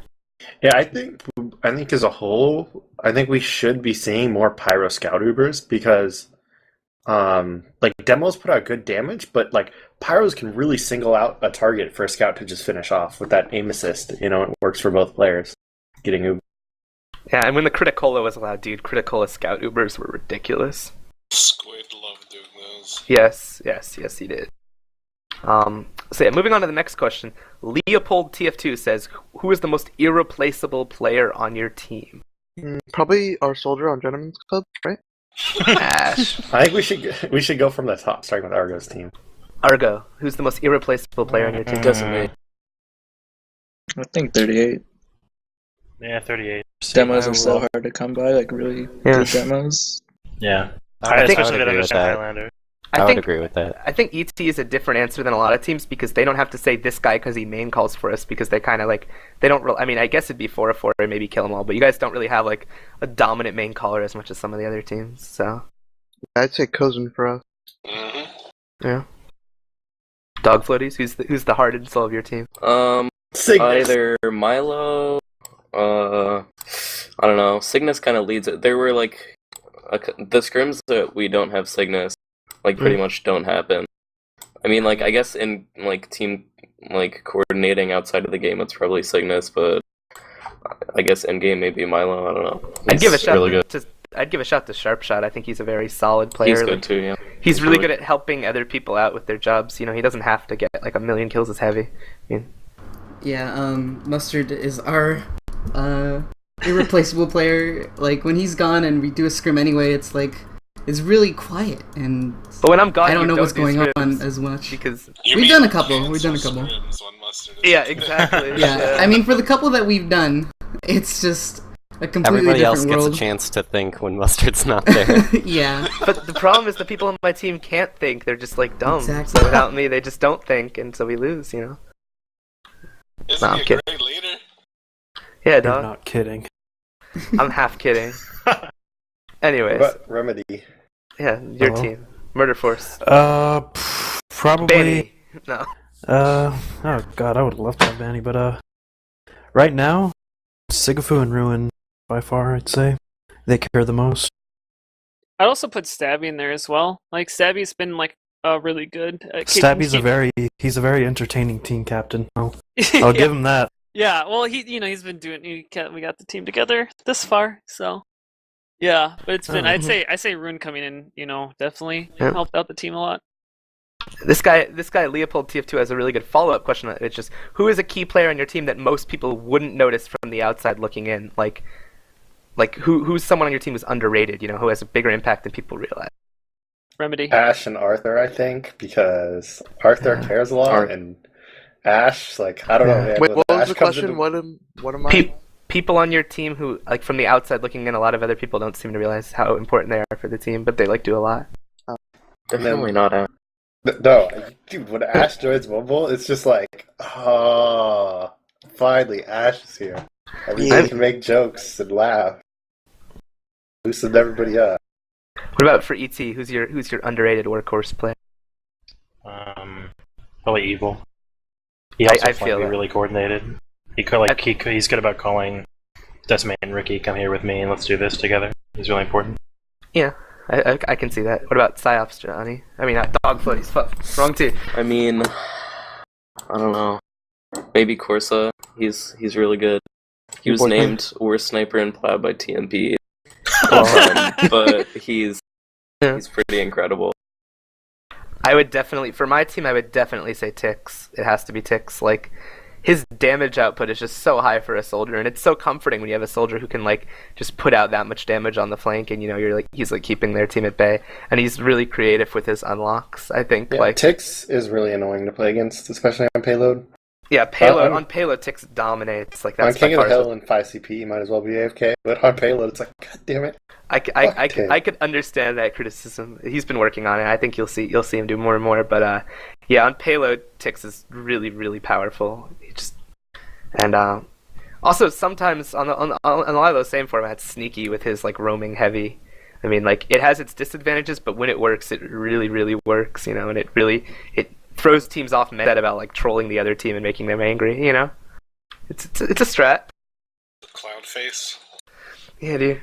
So you said Remedy for your team, Sigafoo? Yeah. No, I think Remedy doesn't get as much appreciation as he should on the team. Like he does like a lot of work on the flank and puts out a lot of damage and just gets a lot of kill. Even if you just look at the logs, I think for last week, like he was close to top fragging or damage output, or I mean, he just does like a ridiculous amount of work. But just because it's on the flank, it doesn't obviously get as much recognition as it should. I want to also ask Arthur and Ash the same question because I just nominated them. But what do you guys? What was the question? Underappreciated players on your team who do more than people realize. Vhalin. He always gets people like on track and sticking together. No. You're just saying that. No, I agree. Oh, I didn't ask Johnny then. Johnny, what do you think? Actually, since you've already said Tix, I'll say Skag and Tech are very good.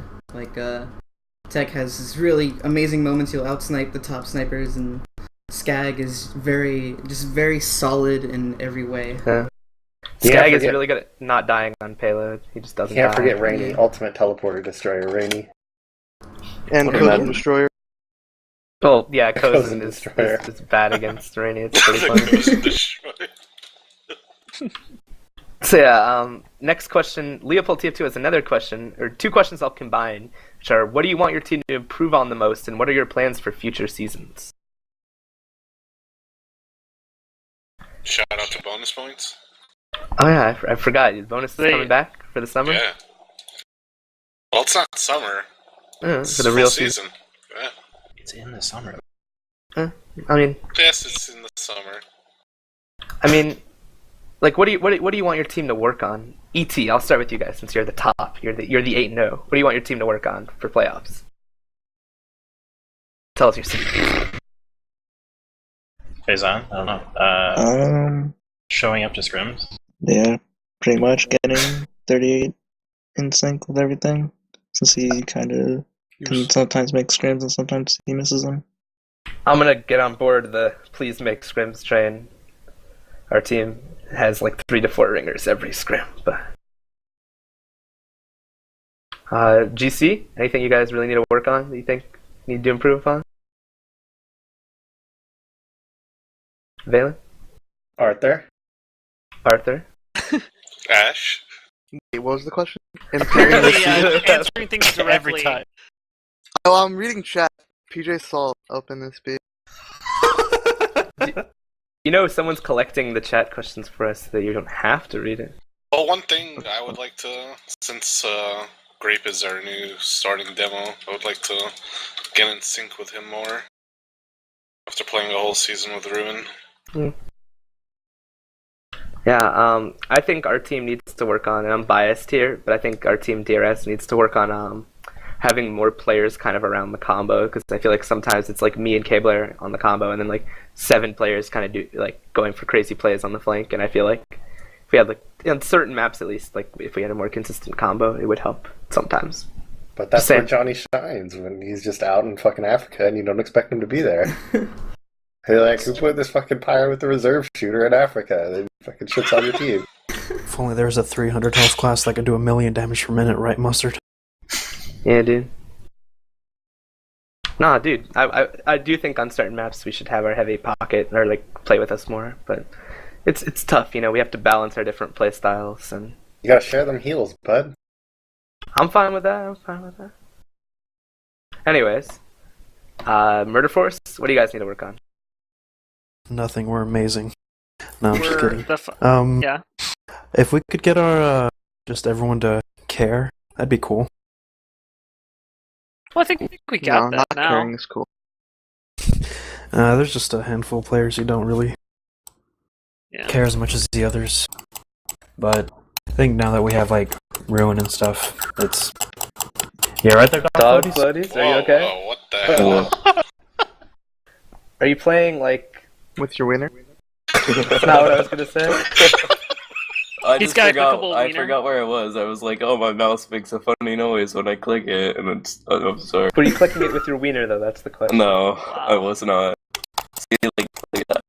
Okay. My push to That's talk is like right on the there. side of my mouth. I'm sorry. Okay, so dog plays. What does Psyops need to work on? What do you think? Our combo play is pretty weak. Maybe it's because we've been rotating demos between Milo and Kapow and everybody, but I don't know, our combo play is pretty weak in general. Well, I watched the XTV cast and Huey Lewis was not happy, so, you know. He was not happy. I don't know what's going on. I talked to Cygnus earlier today. I'm like, what's going on? Yeah. And he's like, he and Kapow and other people apparently watched like STV demos and everything and tried to figure out the problem, but yeah, that's where we're weak right now. Our flank and pick classes are pretty good. Yeah, I will say when I looked at logs of your team, it seemed like you and Corsa were getting like a lot of med picks on the other team, but then the people on the other team who were getting med picks were like heavy and demo and stuff, so it just felt like your Ubers are worse and then your medic was getting caught out. Yeah. Yeah. So yeah, didn't work on. Moving on to the next question. Jojo347 asks, are the top teams now playing better than Season 8 Syndicate? If they are, why? And if they aren't, what made TS so good? Well, Vhalin, please give us your unbiased reasonings. Okay, well, back then Ruin was a lot better than, I don't know, he seems to have fallen off, and like, he got some insane frags. Like, I think he got like, he get like 80 frags one time on Swiftwater? Yeah, he got like 80 frags. He was a big part of that team, it's true. And like Demo, or I mean like Soup is just like, I don't know, I think he's like pretty close to the perfect Highlander demo. He talks well, he doesn't take a lot of heals, and he's really into playing around his team as opposed to being like a superstar. You know, Hein really helped out with like, you know, Hein's mechanics, they're kind of questionable, but Hein himself with calls and everything really helped out. And you know, he had Polk, who, I don't know, like, that guy hasn't played on good teams since then, but he's really good, like, at spy checking. I think he was in California that season too, and now he's in Hawaii, so he has like 50 more ping than he used to, which is probably a factor. And then we had Jake, and yeah, it was pretty awesome. I mean, I will say, not since the Syndicate has a team been like that much better than the other teams. I mean, it's kind of hard to compare whether they were actually better than teams are now. I personally would disagree and say that no, the Syndicate was not better than teams are now, simply because the other teams had a lot more weaknesses that I can compare. And I mean, like I don't know how good the other teams were playing relative to them. I mean, like relative to now. But if you just look at their rosters, like none of the non-Syndicate teams looked as good as like any of the top plat teams do now. So it's hard to say, but they were really good. I'd say last season's True Tubes was the best ever. After Syndicate, yes, so I would agree with that. I mean, Syndicate was a good team. I mean, you guys reached a very good level of like, I think there's something to be said for like teams to play really, really confident, like knowing they're going to win every fight, so they all just go in together. Because like, if your team assumes that they're going to like lose the M fights because the other team has like this or that invite player, then like subconsciously even they're not even going to try as hard, or they're not going to all go in at the same time. Like you're going to have like 5 of your players fighting versus like 9 of the other players, and then 4 come in later because they're scared, you know. But the Syndicate seemed to have like everyone fighting at once, so that was always helpful. So yeah, I think that answers that question pretty well. Robert DeGuiro asks, which team in Platinum has made the biggest improvement overall since the start of the season? DRS or DK, I think. Probably. Yeah. Well, here's my question. Does ET's roster change of moving Kill 'Em All to Heavy and Decimate to Scout count as like during the season? I guess it happened slightly before. That was think if you- definitely a gigantic improvement. I don't know if that counts though. If you count that, I think it was ET. But if you don't count that, us or DK, yeah. I mean, I would say DK, maybe I'm biased, but I think we reached a little bit of a slump at the beginning of the season that was like below how we were playing last season. And then we got like back on track, but like DK came from like before they were in gold and they got better, so I would say probably DK. Anyone else want to add to that? Shout out to Didn't them. They played better DK at the end. lose a couple of people? They lost their demo and scout Yeah, but they've from the start adapted. of the season. And heavy. Yeah, Oh. but they've done Oh, they decently have. to cope with that.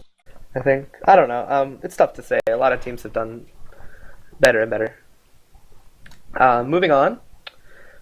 Burning Heavy asks, is the prize pot / no limit on invite players good or bad for Plat? Has it raised the bar for getting into Plat as a sixes class? I think it's good. It's definitely good. You get money, and invite players should be allowed to play The invite with limit is their friends. Yeah. the dumbest thing ever. Yeah, I don't think the prize pool changed a ton from last season, but the invite limit definitely, when it happened, when it was removed, definitely made Plat better. Like, Get why some would you? players in? Yeah, I just Best players.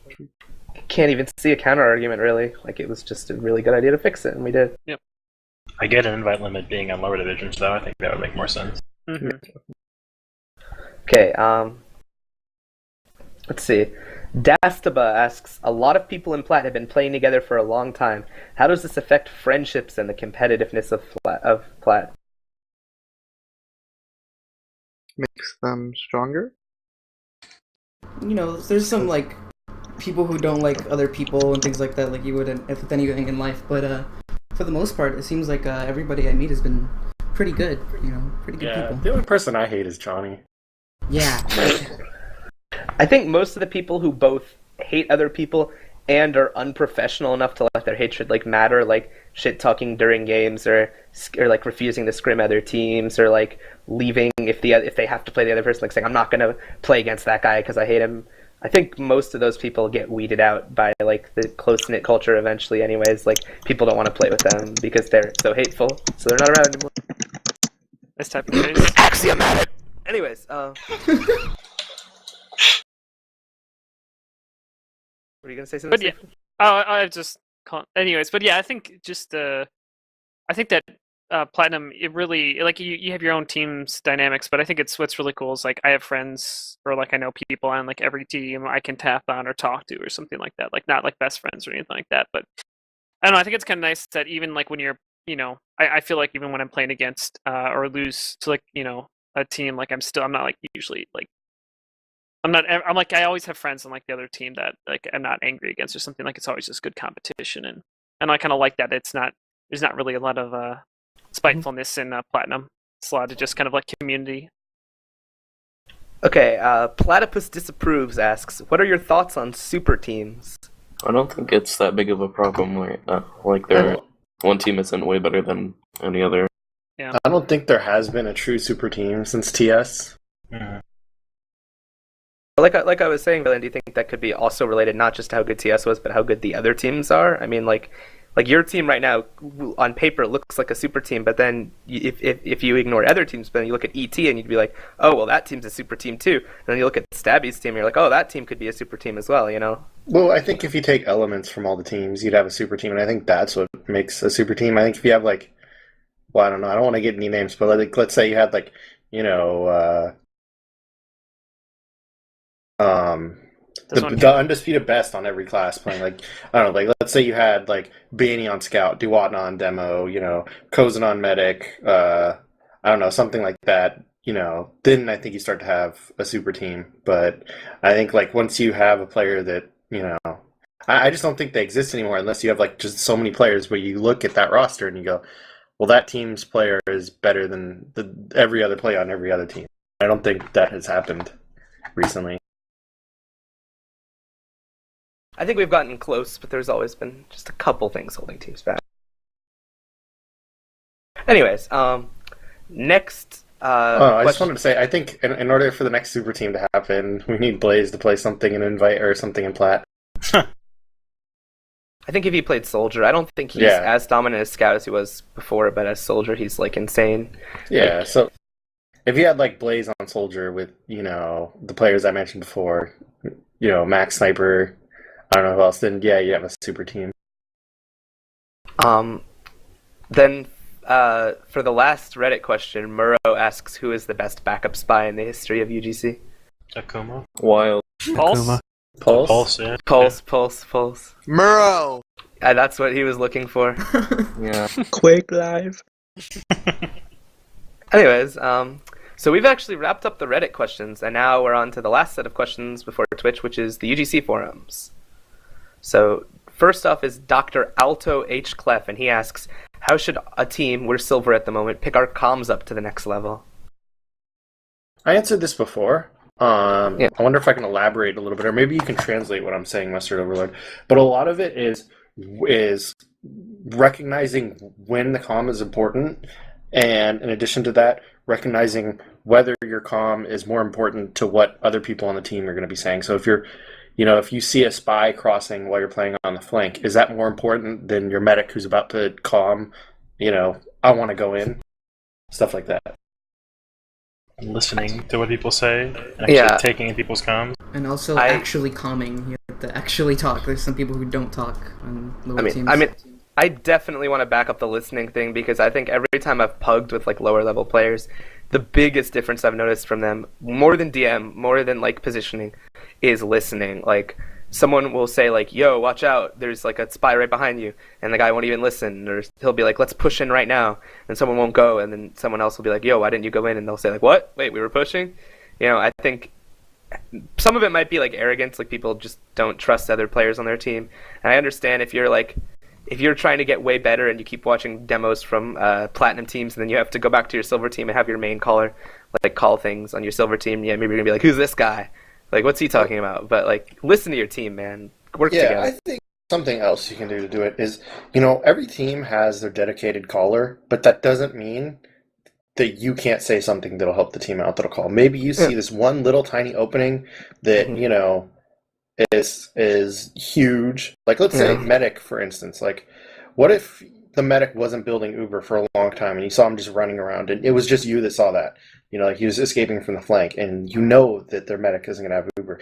Like, then you can call and be like, yo, guys, get the fuck in there. Their medic he wasn't building, Or likewise, you could have gotten Uber sod, and you can be like, guys, don't go. They have Uber. Like, push in. So, like, anybody can make the calls, and I think that's a huge thing, is just stepping up your game, Like, I want to, talk about the difference really quick between, like, a shitty call, a mediocre call, and a great call. Like, a shitty call is, I'm dead. Med's dead. I'm dead. Med's lit. That's a shitty call. Yeah. But then, a great call is, get out, guys. Like, I just lost my life. We're going to lose. Get out. And that's how you can make it good. Because, like, you die, and then your team's not going to process in their head, like, oh, yeah, our player's dead. Like, what does that mean? Yeah. No, they're busy shooting stuff. So instead, while you're dead, process what the call means and turn it into a command. Instead of going, I'm dead, you could say, I'm dead, guys, back out. Instead of, saying, oh, med's down, get in. Stuff like that. And to build on what Vhalin just said, I mean, not only does just because you're not the main caller doesn't mean you shouldn't like add calls, but it also doesn't mean that if you say something telling people what to do, like you said, back up, it doesn't mean that people shouldn't listen to you. They shouldn't be like, oh, who's that guy? Why is our spy telling us to back up? Like, why should I care what he thinks? Like, no, if anyone on your team, like the only time a main caller even really matters as a concept is if people are contradicting one another. But like, if someone calls something on your team, you should give them the benefit of the doubt. I mean, that's part of being brothers, man. Like you're brothers, Assertive calls helps too. We had a lot of problems with people saying, maybe we should push now, should we back up now, let's move to the left maybe, and people would think, are we doing it or not? So assertive calls, we're doing this now, go. Okay, another... Can I add something real quick to that? Sure. Just real quick, as I think that the other thing that can help is with all this is really, really good advice, is also kind of just having a strategy ahead of time, like doing map reviews and stuff like that. So there's less talking during the game that is necessary to convey what you mean. Or like, okay, we're going to do solo push in, trade Ubers, and then push, like get out and then push back in. Like that can be a kind of a complicated idea to try to explain and mumble really quickly versus if you talked about what you're going to do ahead of time, it can be a lot simpler and kind of take away some of the clutter of the comms and explain like the different types of things you want to do. Yeah, I want to, now that Sigafoo's talking, that brings up another thing. So, like, Sigafoo's a great engineer, yeah, but a lot of people don't know what qualities he has that makes it great. Sigafoo talks a lot, right? And you think, oh, I'm just a lonely engineer, what can I possibly call? But, like, Sigafoo's the kind of guy, he'll get in there, and he'll be the last person alive, and he'll start the push. He'll put that Wrangler down on the next point and be like, guys, get in, guys, get in. And that's the difference in calls you need is, anybody can call for an opening. And especially the fact that engineer typically, unless you're on payload defense, defaults to like a flank class. A lot of teams just have really quiet flanks compared to like their combo, because the kind of people who gravitate to those classes are the kind of people who do it because they don't want to talk as much, but that's like not acceptable. You need like, if your caller is like in the combo, he needs to have a good idea of what your flank's doing. If for your flank to be coordinated, someone has to like step up and like say something like, yo, let's go in, dude. Like, you can't just expect people to play well if they don't have anyone on the flank who can say, like, what to do. And one last thing, this is something I don't see a lot of low-level teams do when I listen to their comms, is they don't preempt their calls. So, we're going to push in 5, or just say what you're about to do to your team. That requires listening, obviously, as we talked about before. But a lot of teams are just like, all right, we're going in now. And like, okay, that's great, but like, did you check to see, did you let your team to know to get ready that you're going to push in 2 or in 3, something like that. Just preempting your calls, I think, can also really help out your team. But again, that requires listening to the calls ahead of time. So Dr. Altoclef has another question, which is directed towards FaZe. How should I improve as a sniper? What do you have to say to this fine young man, FaZe? Just practice makes perfect, pretty much. Pretty cliched, but it's the truth. Just go in pubs, like, favorite thing to do, just go in a battle or a pub. Practice shooting things for a while, or just play more like scrims or pugs, mixes, things like that. I think something that helps is playing custom maps as a sniper, custom payload maps, because I don't know, it just helps you with awkward positions and awkward shots that you're usually not used to. And when you play Highlander Sniper, a lot of those shots you're going to be taking are going to be awkward ones that you're not used to. I also hear a lot of like lower level snipers like not wanting to admit that like they don't they can't accept the idea that they had like a bad game. They're just like, I got focused really hard, or I didn't get enough heals, or like their sniper's a hacker. People don't just like Scoper. Yeah, if you can, stuff like that. Like, he plays really gay. Like, if you can just admit, like, oh yeah, I got outplayed, but I'm gonna work on it, and then I'm gonna be better than that guy. Like, if you can just like have, I think attitude is important for sniper, because it's a really hot and cold streak class, Yeah. Moving on, Metaway, whatever that dude, I never knew how to pronounce that dude's name. He says, what do you think of the new Plaid advisor system, and how much do you think the system can accomplish? So I'm gonna direct that to Vhalin first, because I know he did a lot with this system, or he talked about this a lot, I think. I think it's a good system. How much it can accomplish, I don't know. It doesn't necessarily have to accomplish anything. There's not, set out goals. A lot of it comes into mind with what was said earlier was transparency. And, I think that's the main thing, is that, admins and, Platinum can, talk to each other and coordinate better. And, just more transparency and communication and, less, those cesspool posts on the forum. And, if, say we want to change, we can do it in a, respectable, considerate way. Fewer gifs of, like, people eating popcorn or, like, smacking each other with chairs or whatever. Anyways, moving on. Smobo asks, how do the top Euro teams stack against the top NA teams in Highlander? I'm assuming he means in Highlander. Shout out to ED 0-2 and ETF through hell. We're the best. Best NA team in ETF to Prem. What's your record? 0-2. Haven't won yet. What about Guinea Force winning Nations Cup with 100+ peg?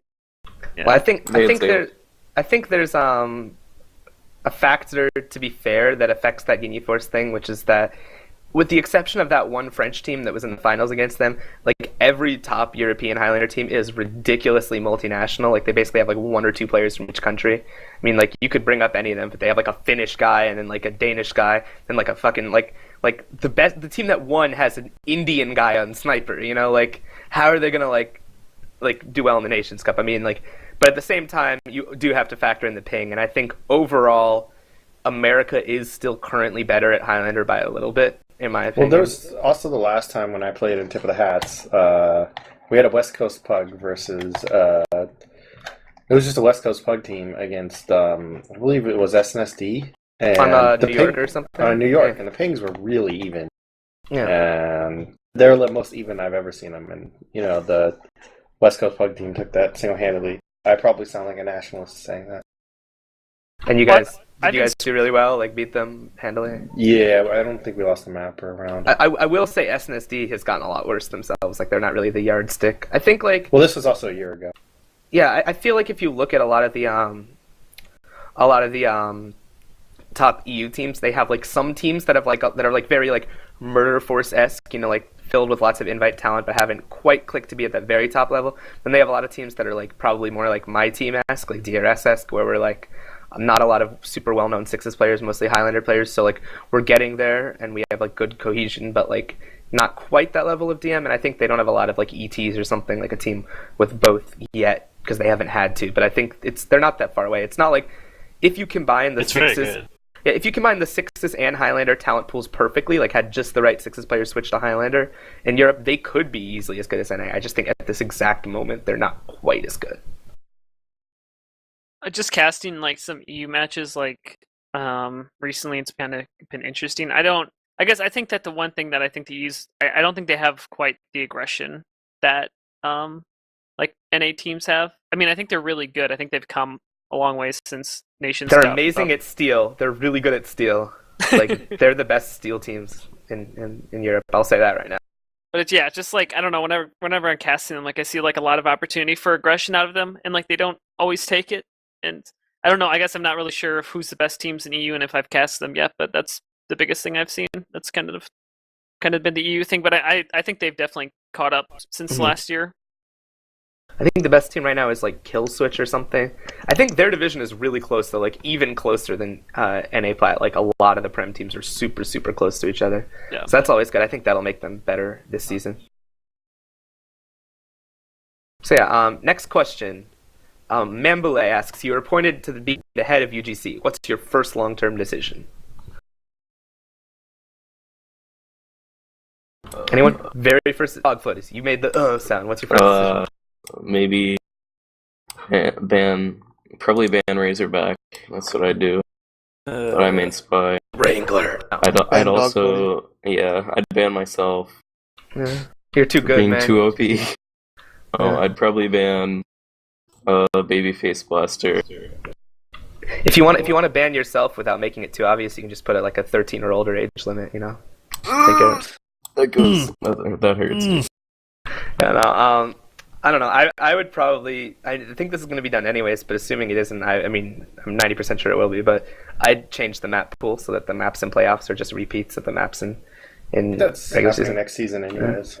My idea was that you'd take like the best 5 maps and put them in playoffs, and then teams would each ban one of them and pick one of them, and then the third would be decider, and every game in playoffs would be a best of 3. It'd take a while, but I think that'd be really exciting, especially if there were fewer teams in playoffs. Like if you had a pool of, let's say, I like Steel, so you can take Steel out of this if you think it's not good, but a lot of people like it. I would say Steel, Gully Wash, Viaduct, Badwater, and Upward. Like a good representation of all the map types.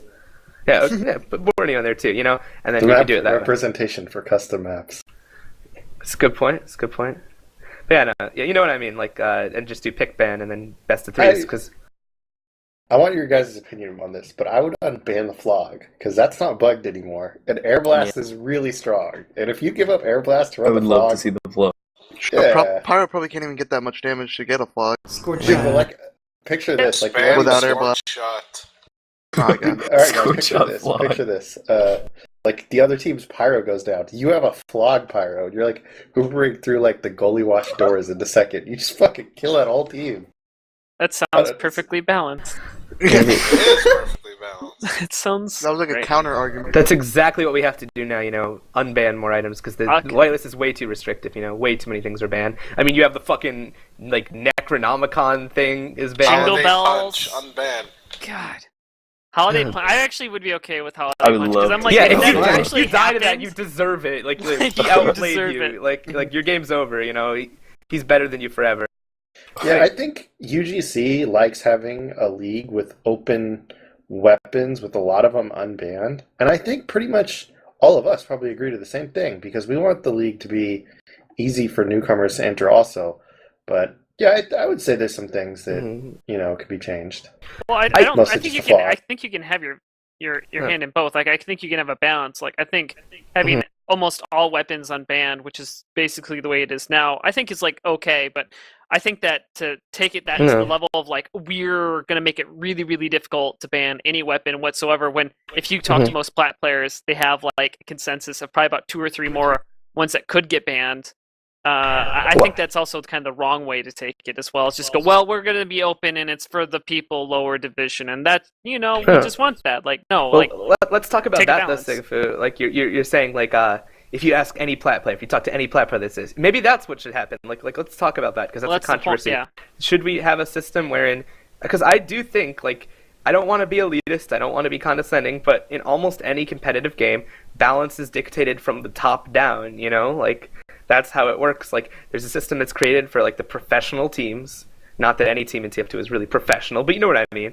And then other people follow it because that... And it's not like competitive players are scared of change and they want to ban things from getting as good as them. Like, anyone who says that, on, like, the Steam-powered user forums or whatever, obviously that's nonsense.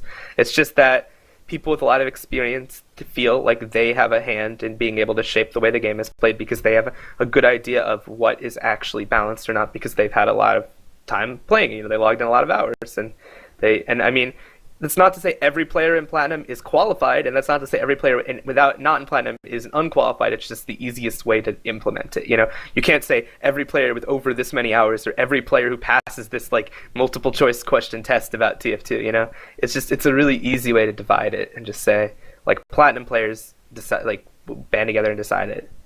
I mean, I just don't see a problem with that.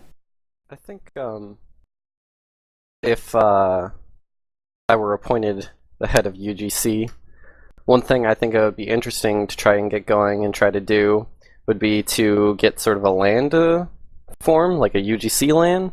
I think Foreign is working on it and has looked into it, and he actually works on stuff like that in his day job professionally. It's so hard though, because like 6v6, like 6 players on a team is already like the most I can think of in terms of number of players on one team. Like Dota and League of Legends are 5v5, Counter-Strike is 5v5, StarCraft.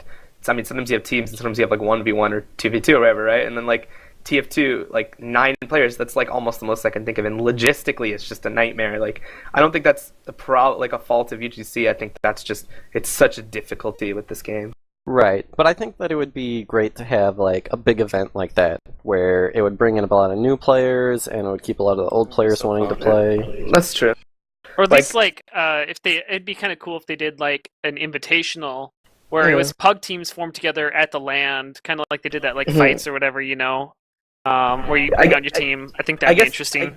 I guess the problem with some of those is they have like a real sixes tournament and then like a side like kind of joke Highlander tournament made from just a bunch of people from random sixes players, just sixes teams coming together. It would have to be like a LAN focused on Highlander. Well, yeah, that's what I mean. It's like that you have a LAN and the purpose of it is for Highlander, and you try to get the Highlander players out there.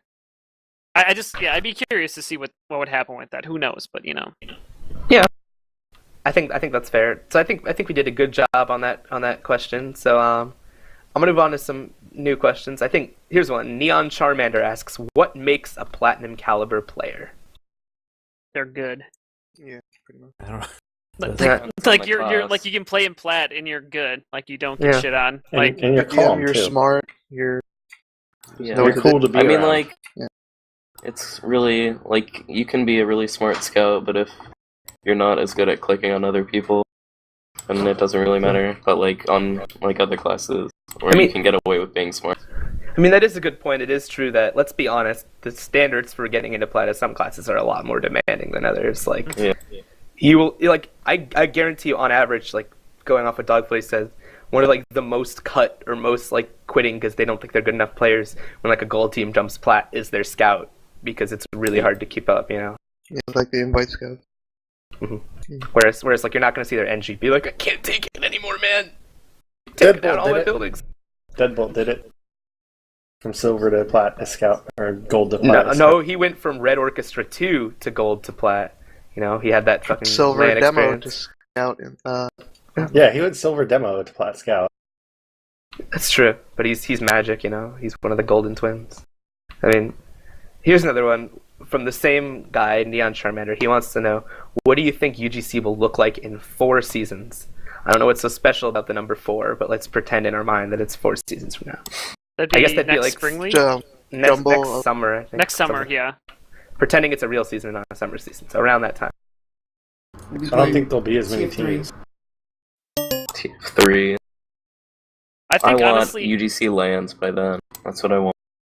I think that it'll really dictate on how the community handles itself over the next 2 seasons, in particular the next fall season, and if we are able to grow the community, entice people to play Highlander, and do stuff like that. I think if we stay the course that we're on right now, I don't think that it'll be as big as we kind of said, but I don't think that is the default. I don't think that is required, but I think we need stuff to grow our membership, and then also kind of, I think growing the membership will ultimately make Platinum bigger and make it more competitive. I mean, it already is competitive, but the more people you get into it, ultimately the more competitive it is, you know? Yeah, I want to see a full website redesign with like stats and like more integrated things. And I mean, the website's gotten better and better and better, but I think it could improve even more, and I think that that's possible too, like, you know, making this like the real like UGC League, like the real hub for Highlander, you know what I mean? Like it kind of is already, but even more so. And I just want to give a shout out to Argo. He had to leave, but he was great, as was everyone else here. Bye, Argo. Bye. Yeah, anyways, here's a really good question. Firefly asks, you know, Firefly the admin from Bonus, shout out to him. He says, for everyone, what was your favorite moment in your competitive Highlander career? So I'm going to start from the top alphabetically. I think everyone should be able to answer this. Arthur, what was your favorite moment in Highlander? Definitely beating MTS on Foundry Season 8. It was a really good match. Yeah, was that the game where they had Tony Swan? Yes.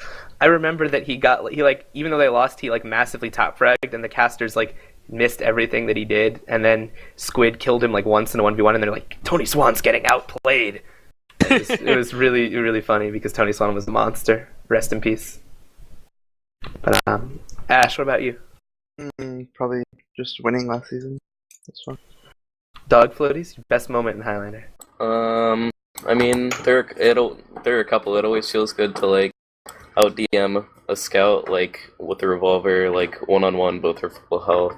When you killed me and Taylor, or when you killed me and Taylor with the revolver while I was trying to pan you. But probably it was either first getting asked to be on TLB. That was like first getting into Plat. I was really excited because Plat was a really big deal.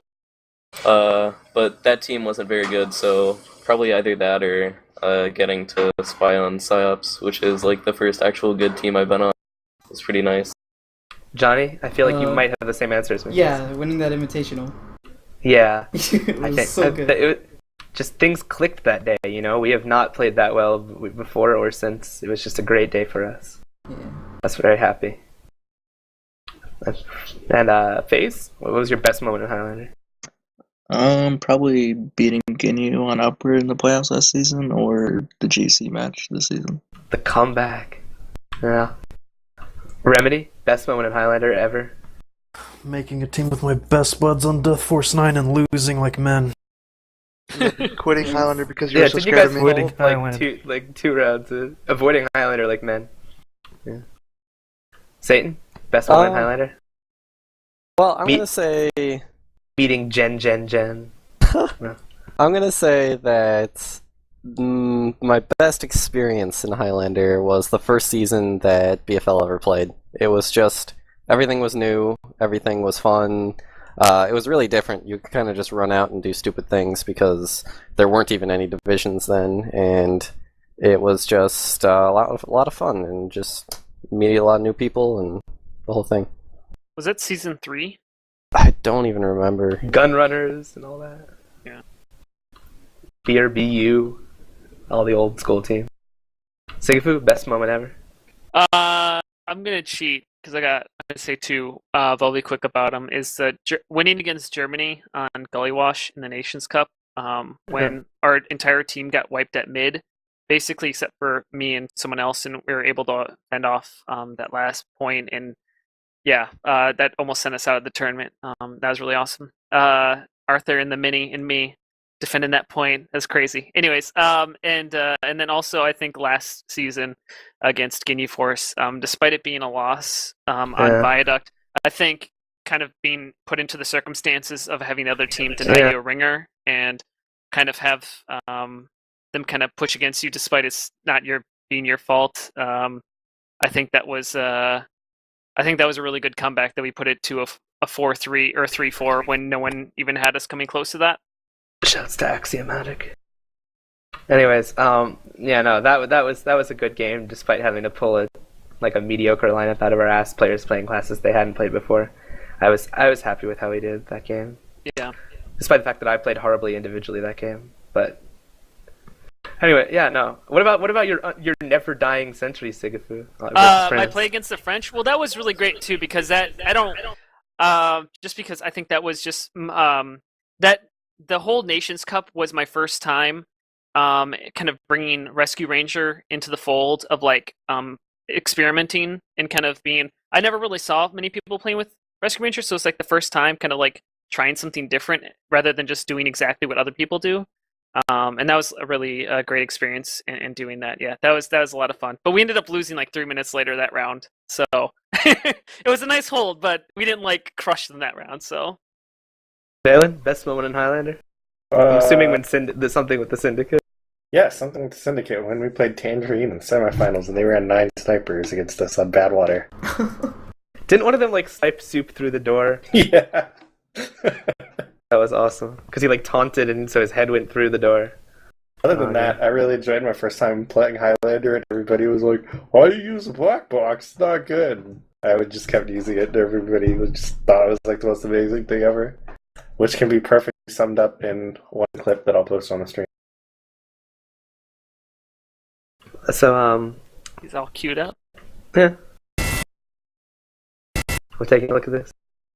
Oh, I remember this when you jumped to mid and yeah. People watching the stream may have just heard the very beginning of it twice. I'm sorry. Yeah. I'm watching it too. Speaking of what?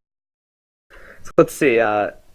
Supreme Eagle asks, who is your biggest competitor on your class? For example, FaZe, biggest competition, insert name of sniper here. So I'm going to start with FaZe because he listed you as an example. FaZe, who's your biggest competition on sniper? Corsa. Max. Max is... When Max is on, it's insane. Corsa is good too. There are a lot of good snipers. Everyone Plat's pretty much a good sniper. But Max is the exception, I'd say. Arthur, your biggest heavy competition. Well, you don't get that many 1v1s as you would with a sniper. I'd say who can shoot first? Yeah. It's a weird fight. Maybe Sharp Shot. Ash, who's your biggest soldier rival? And Remedy too. Remedy, who's your biggest soldier rival? Tix. Oh, get fucked, Ash. No, just kidding. It's Ash. Ash, it's you. Well, that's Nice probably troll, because dude. that's probably because Tix spawn camped you forever in that one scrim, instead of doing anything else. That was pretty funny. Johnny, who's your biggest pyro rival? In terms of performance, per game, it's pretty much half of the plat pyros except for Satan and Fathom. In terms of DM, the only pyro I'm slightly afraid of is Satan, and that's it. What about Bunny? Well, okay, that's not in Highlander, but Bunny is still the most scary pyro in existence. He is amazing. Monochromatic Bunny. As his name would imply, for those who don't know him, he is monochromatic. He can only see black and white. He's been lobbying Valve for years to put in a colorblind mode. Hopefully they'll do that at some point. Their quote-unquote colorblind option just has an icon over people's head when they are Girardi'd or something. It's not really anything. If that happened, he'd be like the best pyro who ever lived. But, dog floaties? Grape's the best pyro ever. Well, do you mean like Spy v Spy, or like who gives me the most trouble? Just your rival. I think it's more like your My rival? Like the other. Who do you Well, then compare if yourself it's to? pyros, then it's Satan by far. Like no other pyro. No, like, shuts down spies as much. If think it's it's spy, gotta be then a like spy. It's spy. okay, 1v1ing a spy, then Oh, just spy. I guess Akuma like- because he it has does- the best it's like aim. It doesn't have to be 1v1ing, but Okay, like then the best spy is probably Akuma right now. the question is like, who do you like always compare logs with to be like, oh, I'm doing better than that guy? I don't really do that. If I did, it would probably be like Akuma or Deer. I don't know. It's because like I'm kind of new to, so like I compare myself to every spy that like I look up to when I was in lower divisions. So like Fair enough. Deer and Akuma and like all those people. Auto spies also have like different playstyles too. Sigafoo, NG rival. Yeah. Henshi rival. On a purely DM basis, I'd probably say like Skag. He's pretty good.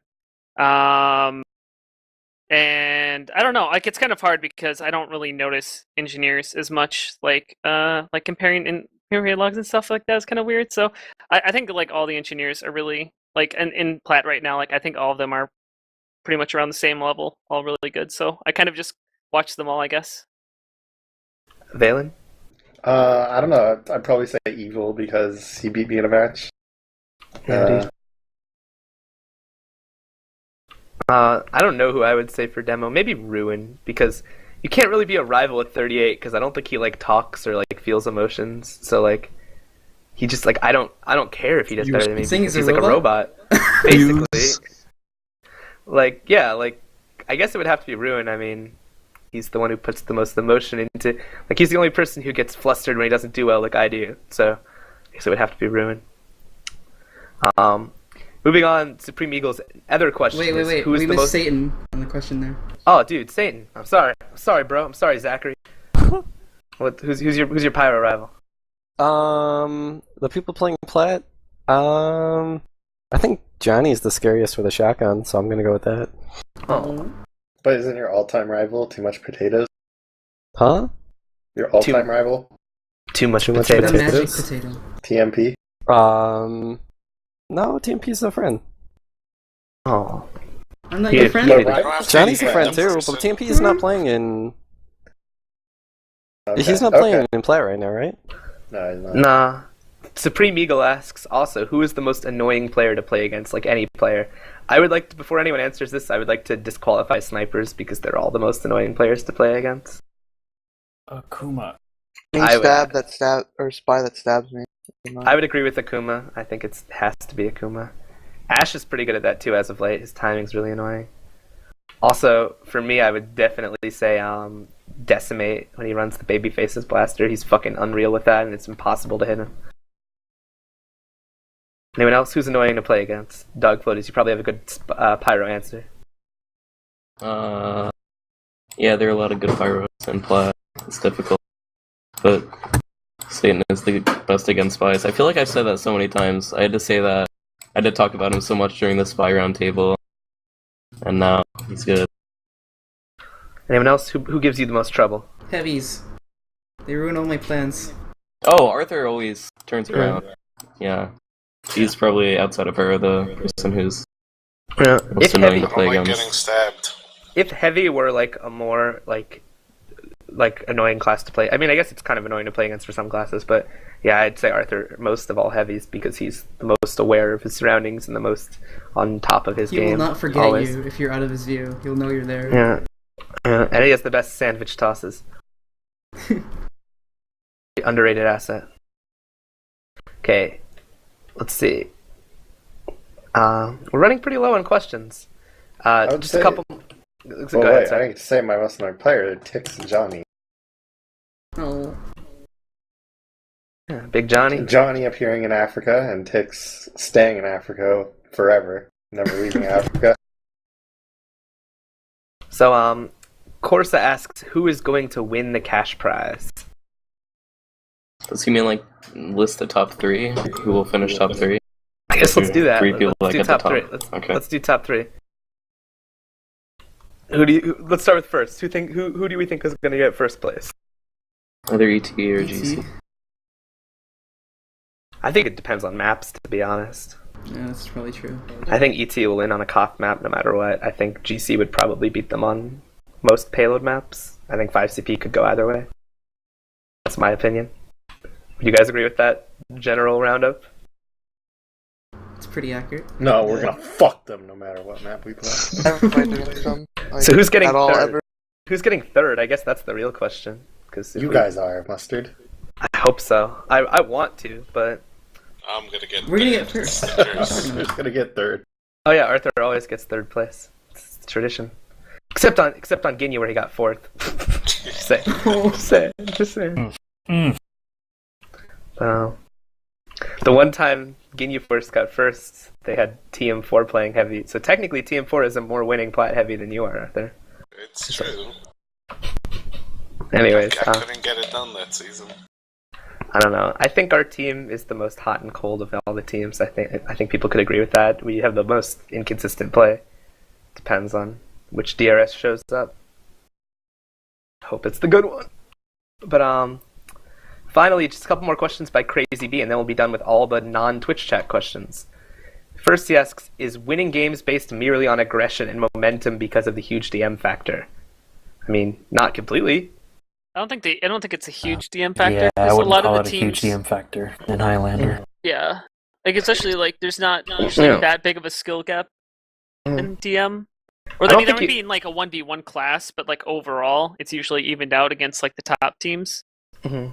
And I definitely think it's aggression, well-timed aggression, and then momentum also plays a factor into it because it's like once you've like 1, 2 rounds, 3 rounds in a row, even if they're like really tough out rounds, like back and forth, like the next one just comes out that much easier every time usually. Yeah, I mean, you don't have to be able to out-DM a team to out-aggression them. You can, like, fake it till you make it. Like, tell yourself, like, yeah, this player is scarier than me individually, but if all of us push right now, they might catch them off guard and then we'll win, Yep. Mustard, where'd you get that question? Because I didn't see it in the paste bin. It's a very, very bottom. It was added to the second edition of the paste bin because it was a question asked after I posted the first one. Okay, and then that link. Yeah, and Crazy B asks, in Plat, is it DM that wins the game, or is it the teams that are the most coordinated and well planned out that win the game, or both? Both. I mean, obviously it's a little of both. I don't think you can really point to one over the other. So it depends on the map, right? Is that fair to say, guys? Like, on payload, you want to be coordinated, but on, like, a Koth map, you want to be, like, aggressive together, kind of, rather than having a really good strat planned. I don't know. Yeah, I mean, I don't know. I think I think coordination, but even on payload map, like, you need to be coordinated somewhat, like, well, at least strategy-wise, like, get the combo ahead of the cart to create room for the cart to be pushed up easy, and stuff like that. Like, I mean, so the final question before we get to Twitch chat is Crazy B asking, how do you deal with a messy mumble, and would you take a messy mumble rather than a quiet, barely talking mumble, and why? I'd take neither. It's like a perfect mumble. I don't know. I'd take a quiet mumble, like, because I think you can get people to talk more, but I think getting people to talk less is a lot harder. You could hear spies decloak easier in a quiet mumble. And you can just focus on whatever like the main caller's saying. Yeah, if you get at least the main caller to talk up in a quiet mumble, listening is like beyond easy because you're not having to like try to filter out all the bad calls. I mean, one problem with the quiet mumble, though, is oftentimes the reason it's quiet is because the team is losing, so they get disheartened, so they stop talking. That's not a good quiet mumble. At the same time, in a very talkative mumble, you have a lot of tension that gets created sometimes, so that also harms things. Neither. Well, I think maybe that's like a better way to put it is like maybe the what do you want to call it? Like the tension, like the mood of the mumble of like what kind of mood does your team bring in? Is it like a positive mood? Because I think that's really important. I think that's like kind of more important than quiet. Well, I guess it's kind of both, but like Really, like if you have a team that's like a really crappy mumble, like you have your perfect talking style, but you're really negative as soon as you start losing. I would not take that in a heartbeat. I'd rather have a quiet mumble, which is not maybe the best on comps, but is always positive, or like is okay with losing and looking of how they can get better. Because having like a bunch of negative people is just going to take you out really quickly, and there's no way you're going to recover from that. It's also not fun. So yeah, we've pretty much finished with all the questions that aren't the new Twitch chat questions. So thanks for joining me so far, Wait, guys. did someone ask about what team do they want to play on, or what players they want to play with? Has that one been answered already? What do you mean? I think there was a question about like what players do you want to play with that you haven't played with before. I didn't see that question, but let's do that. Let's answer that. This is my dream team right here. Okay, Femme Fatale, Infinite, Mustard Overlord, Sneaky Polar Bear, Hein, Hildreth, Shu, and Elena Morning. That would always sound like the worst team. Oh my god. That, you don't know how much fun I would have. Some people will learn how to respect women in that team. Just gonna say. I like it. But who wouldn't play on that team? Forgot Mangachu. Wasn't he on that first draft of that team? Yeah, and then he got cut. And Add Oil. Then he got cut. A lot of Anyways, people don't know Add Oil though, but yeah, he'd make it if you guys do know him. Oil, the legend. I know Oil. All right. So what's the Twitch chat questions? Johnny Skag told me he gave them to you. Oh yeah. Okay. This one's for Sigafoo. From Sergey15. How difficult do you think it is fighting platinum players compared to how it was fighting normal players back when you were a noob? Well, when talking about No Love Lost. Yeah. Well, No Love Lost doesn't really count. I mean, I was really like my DM has increased like drastically compared to where I was. So I would say that fighting people who are not plat level now is really easy for the most part. Like, if you're like, it depends on how low in the level you go and stuff like that. But movement's really predictable. It makes engineer a lot easier to do with your shotgun aim. But back when I was like up and coming in the league and stuff like that, like I was probably always at or below the skill level of the league. So, yeah. All right, nice. This one's for FaZe, also from Sergey15. What was it like playing Sniper against Max during Week 4? He doesn't know if you played Max during Week 4, but he's assuming you did. We did play against Max, and it was very challenging and frustrating, especially the first 3 rounds, because our mumble got very demotivated because GC was rolling us so hard, and Max was hitting a lot of shots, and he's very hard to counter snipe. Alright, next one. This is from Rageapps. This is to all of us. What do you think the most underrated weapon is? We'll start with Arthur. For my class or just overall? It looks like it's just overall, but you could also do your class too if you want. I think class Sandman. Yeah. Class would be better. Yeah. I like Snake Kryptonite when he was still scouting for the Syndicate.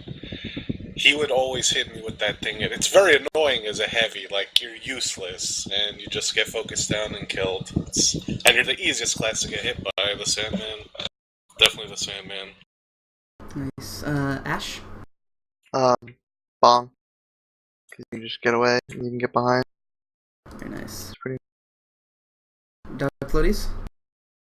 What was the question? Sorry. What do you think the most underrated weapon is? Because of how little people use it, I'd probably say the Diamondback. But, that might be kind of an obvious answer. I don't know. I like Spicicle, I guess. There aren't a lot of spy unlocks that are very good, but Spicicle's pretty good. What about the loose cannon? We're going class by class. I can't aim that thing, so I can't use it. If you're really good with it, sure. Yeah. Incidentally, guys, I just got a message from Stabby saying, "Whoops, sorry." Classic Stabby. I love you, Stabby. It's cool. Alright, entertaining team captain. I'm gonna continue. I was going down by names, Mustard. I guess it's my turn. The most underrated weapon to me is the Scorch Shot. It is so much fun. It does a lot of damage, actually, surprisingly. If you're constantly setting people on fire from miles away, and just they're hitting a lot of people and their pyro isn't right next to them, it's gonna do a lot of damage over time. It's very good. What did I'm sorry, I wasn't here. What did Arthur and Ash say? Just so I don't repeat. I said the Sandman. I said bonk. I think it could honestly be the Sydney Sleeper. There are a lot of situations where it's really good, but snipers have such big egos that they don't want to use a weapon that doesn't require them to hit headshots. But there are a lot of maps where the Sydney Sleeper would be ridiculous. Like, just think about some of those maps are. Viaduct for one.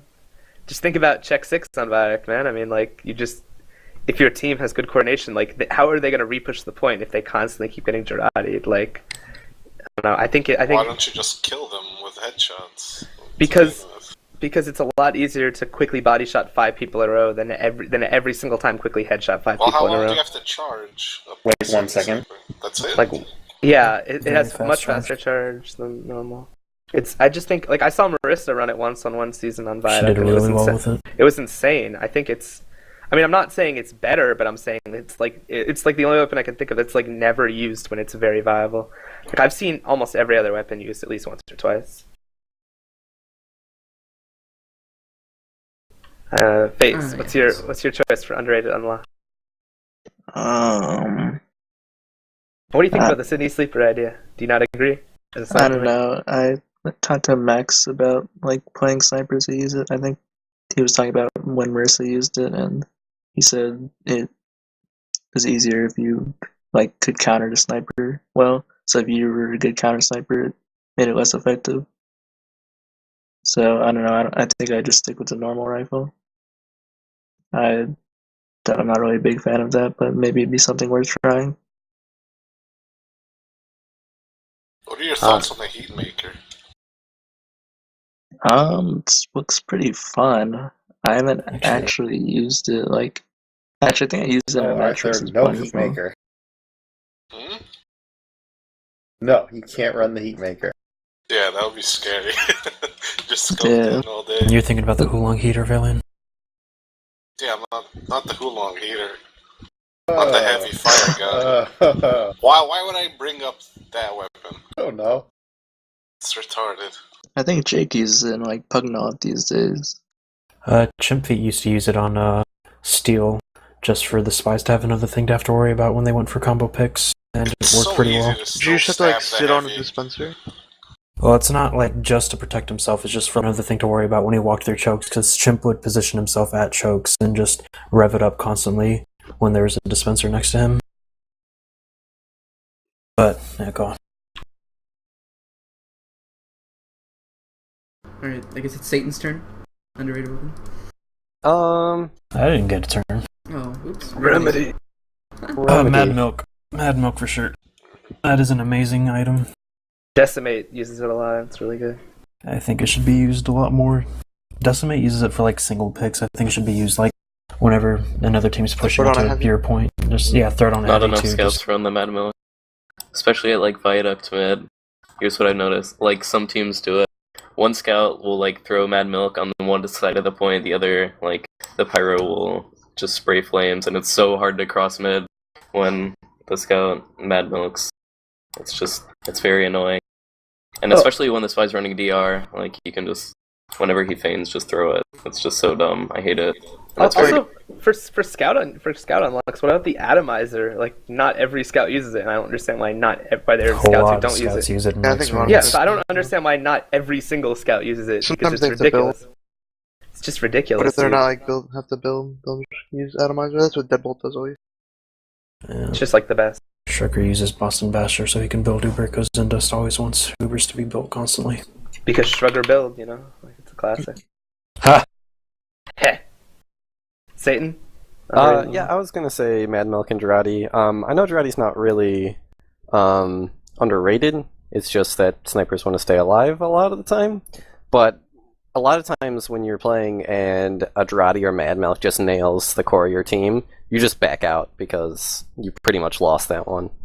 You should always run it on Steel to throw on E, incidentally. It's the best. Like if you use like Gerati or Mad Milk, it's just like saying focus this player without like having to actually say anything. You just throw it on him, and then everybody's just gonna automatically shoot that guy because they want like the free kill or the free health. No. Sigafoo, underrated weapon. I'll go a little bit different and just purely for my class, and I'll say pistol. I think pistol's really, really nice to use as an engineer. I mean, you do have hell ammo.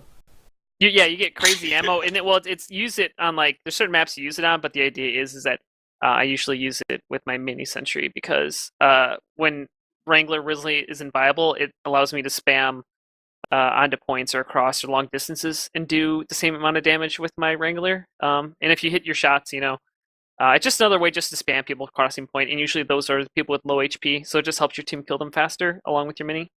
What about the Eureka effect? I like that thing. Yeah, I mean, it just limits your options for obviously moving your gun and stuff. I don't use it as much as I should, but I think the viability of it, I guess, I don't think is huge, but I'm also one who always says, prove me wrong. Like, use it and find a good use for it. And you also like to be crits with the Widowmaker. Is that well, that's I can't help it.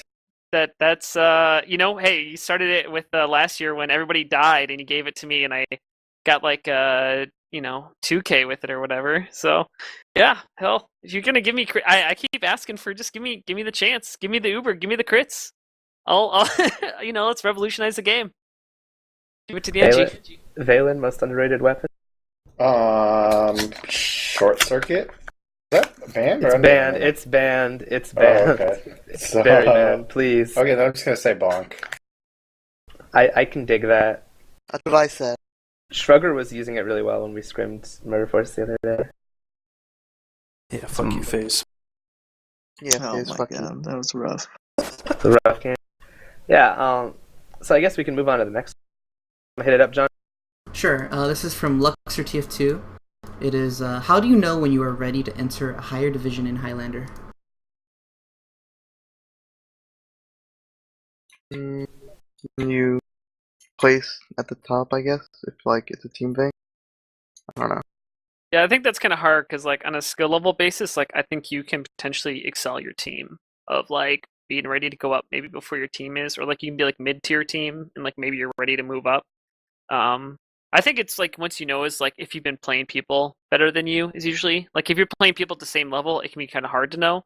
But if you're playing, if you're ringing with higher level teams and you're keeping up, usually that's I think that's one really good way to move up in divisions that people don't necessarily utilize is to network and just make friends with people in higher divisions than you. And then when the name comes up of oh, we need an engineer. Oh, well, I know Sigafoo and he's I played with him a couple times and he's good. Let's give him a tryout, and just giving yourself those opportunities, I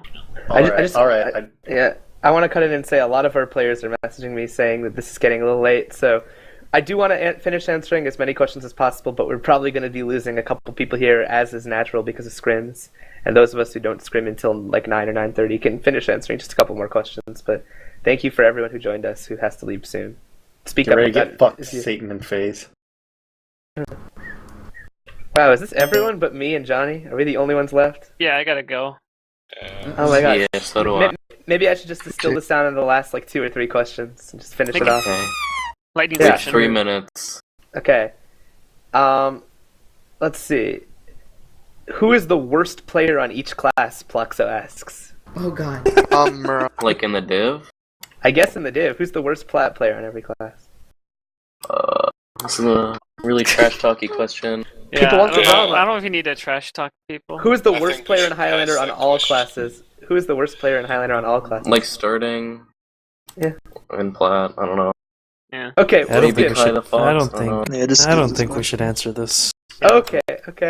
Let's see. Remedy for soldier.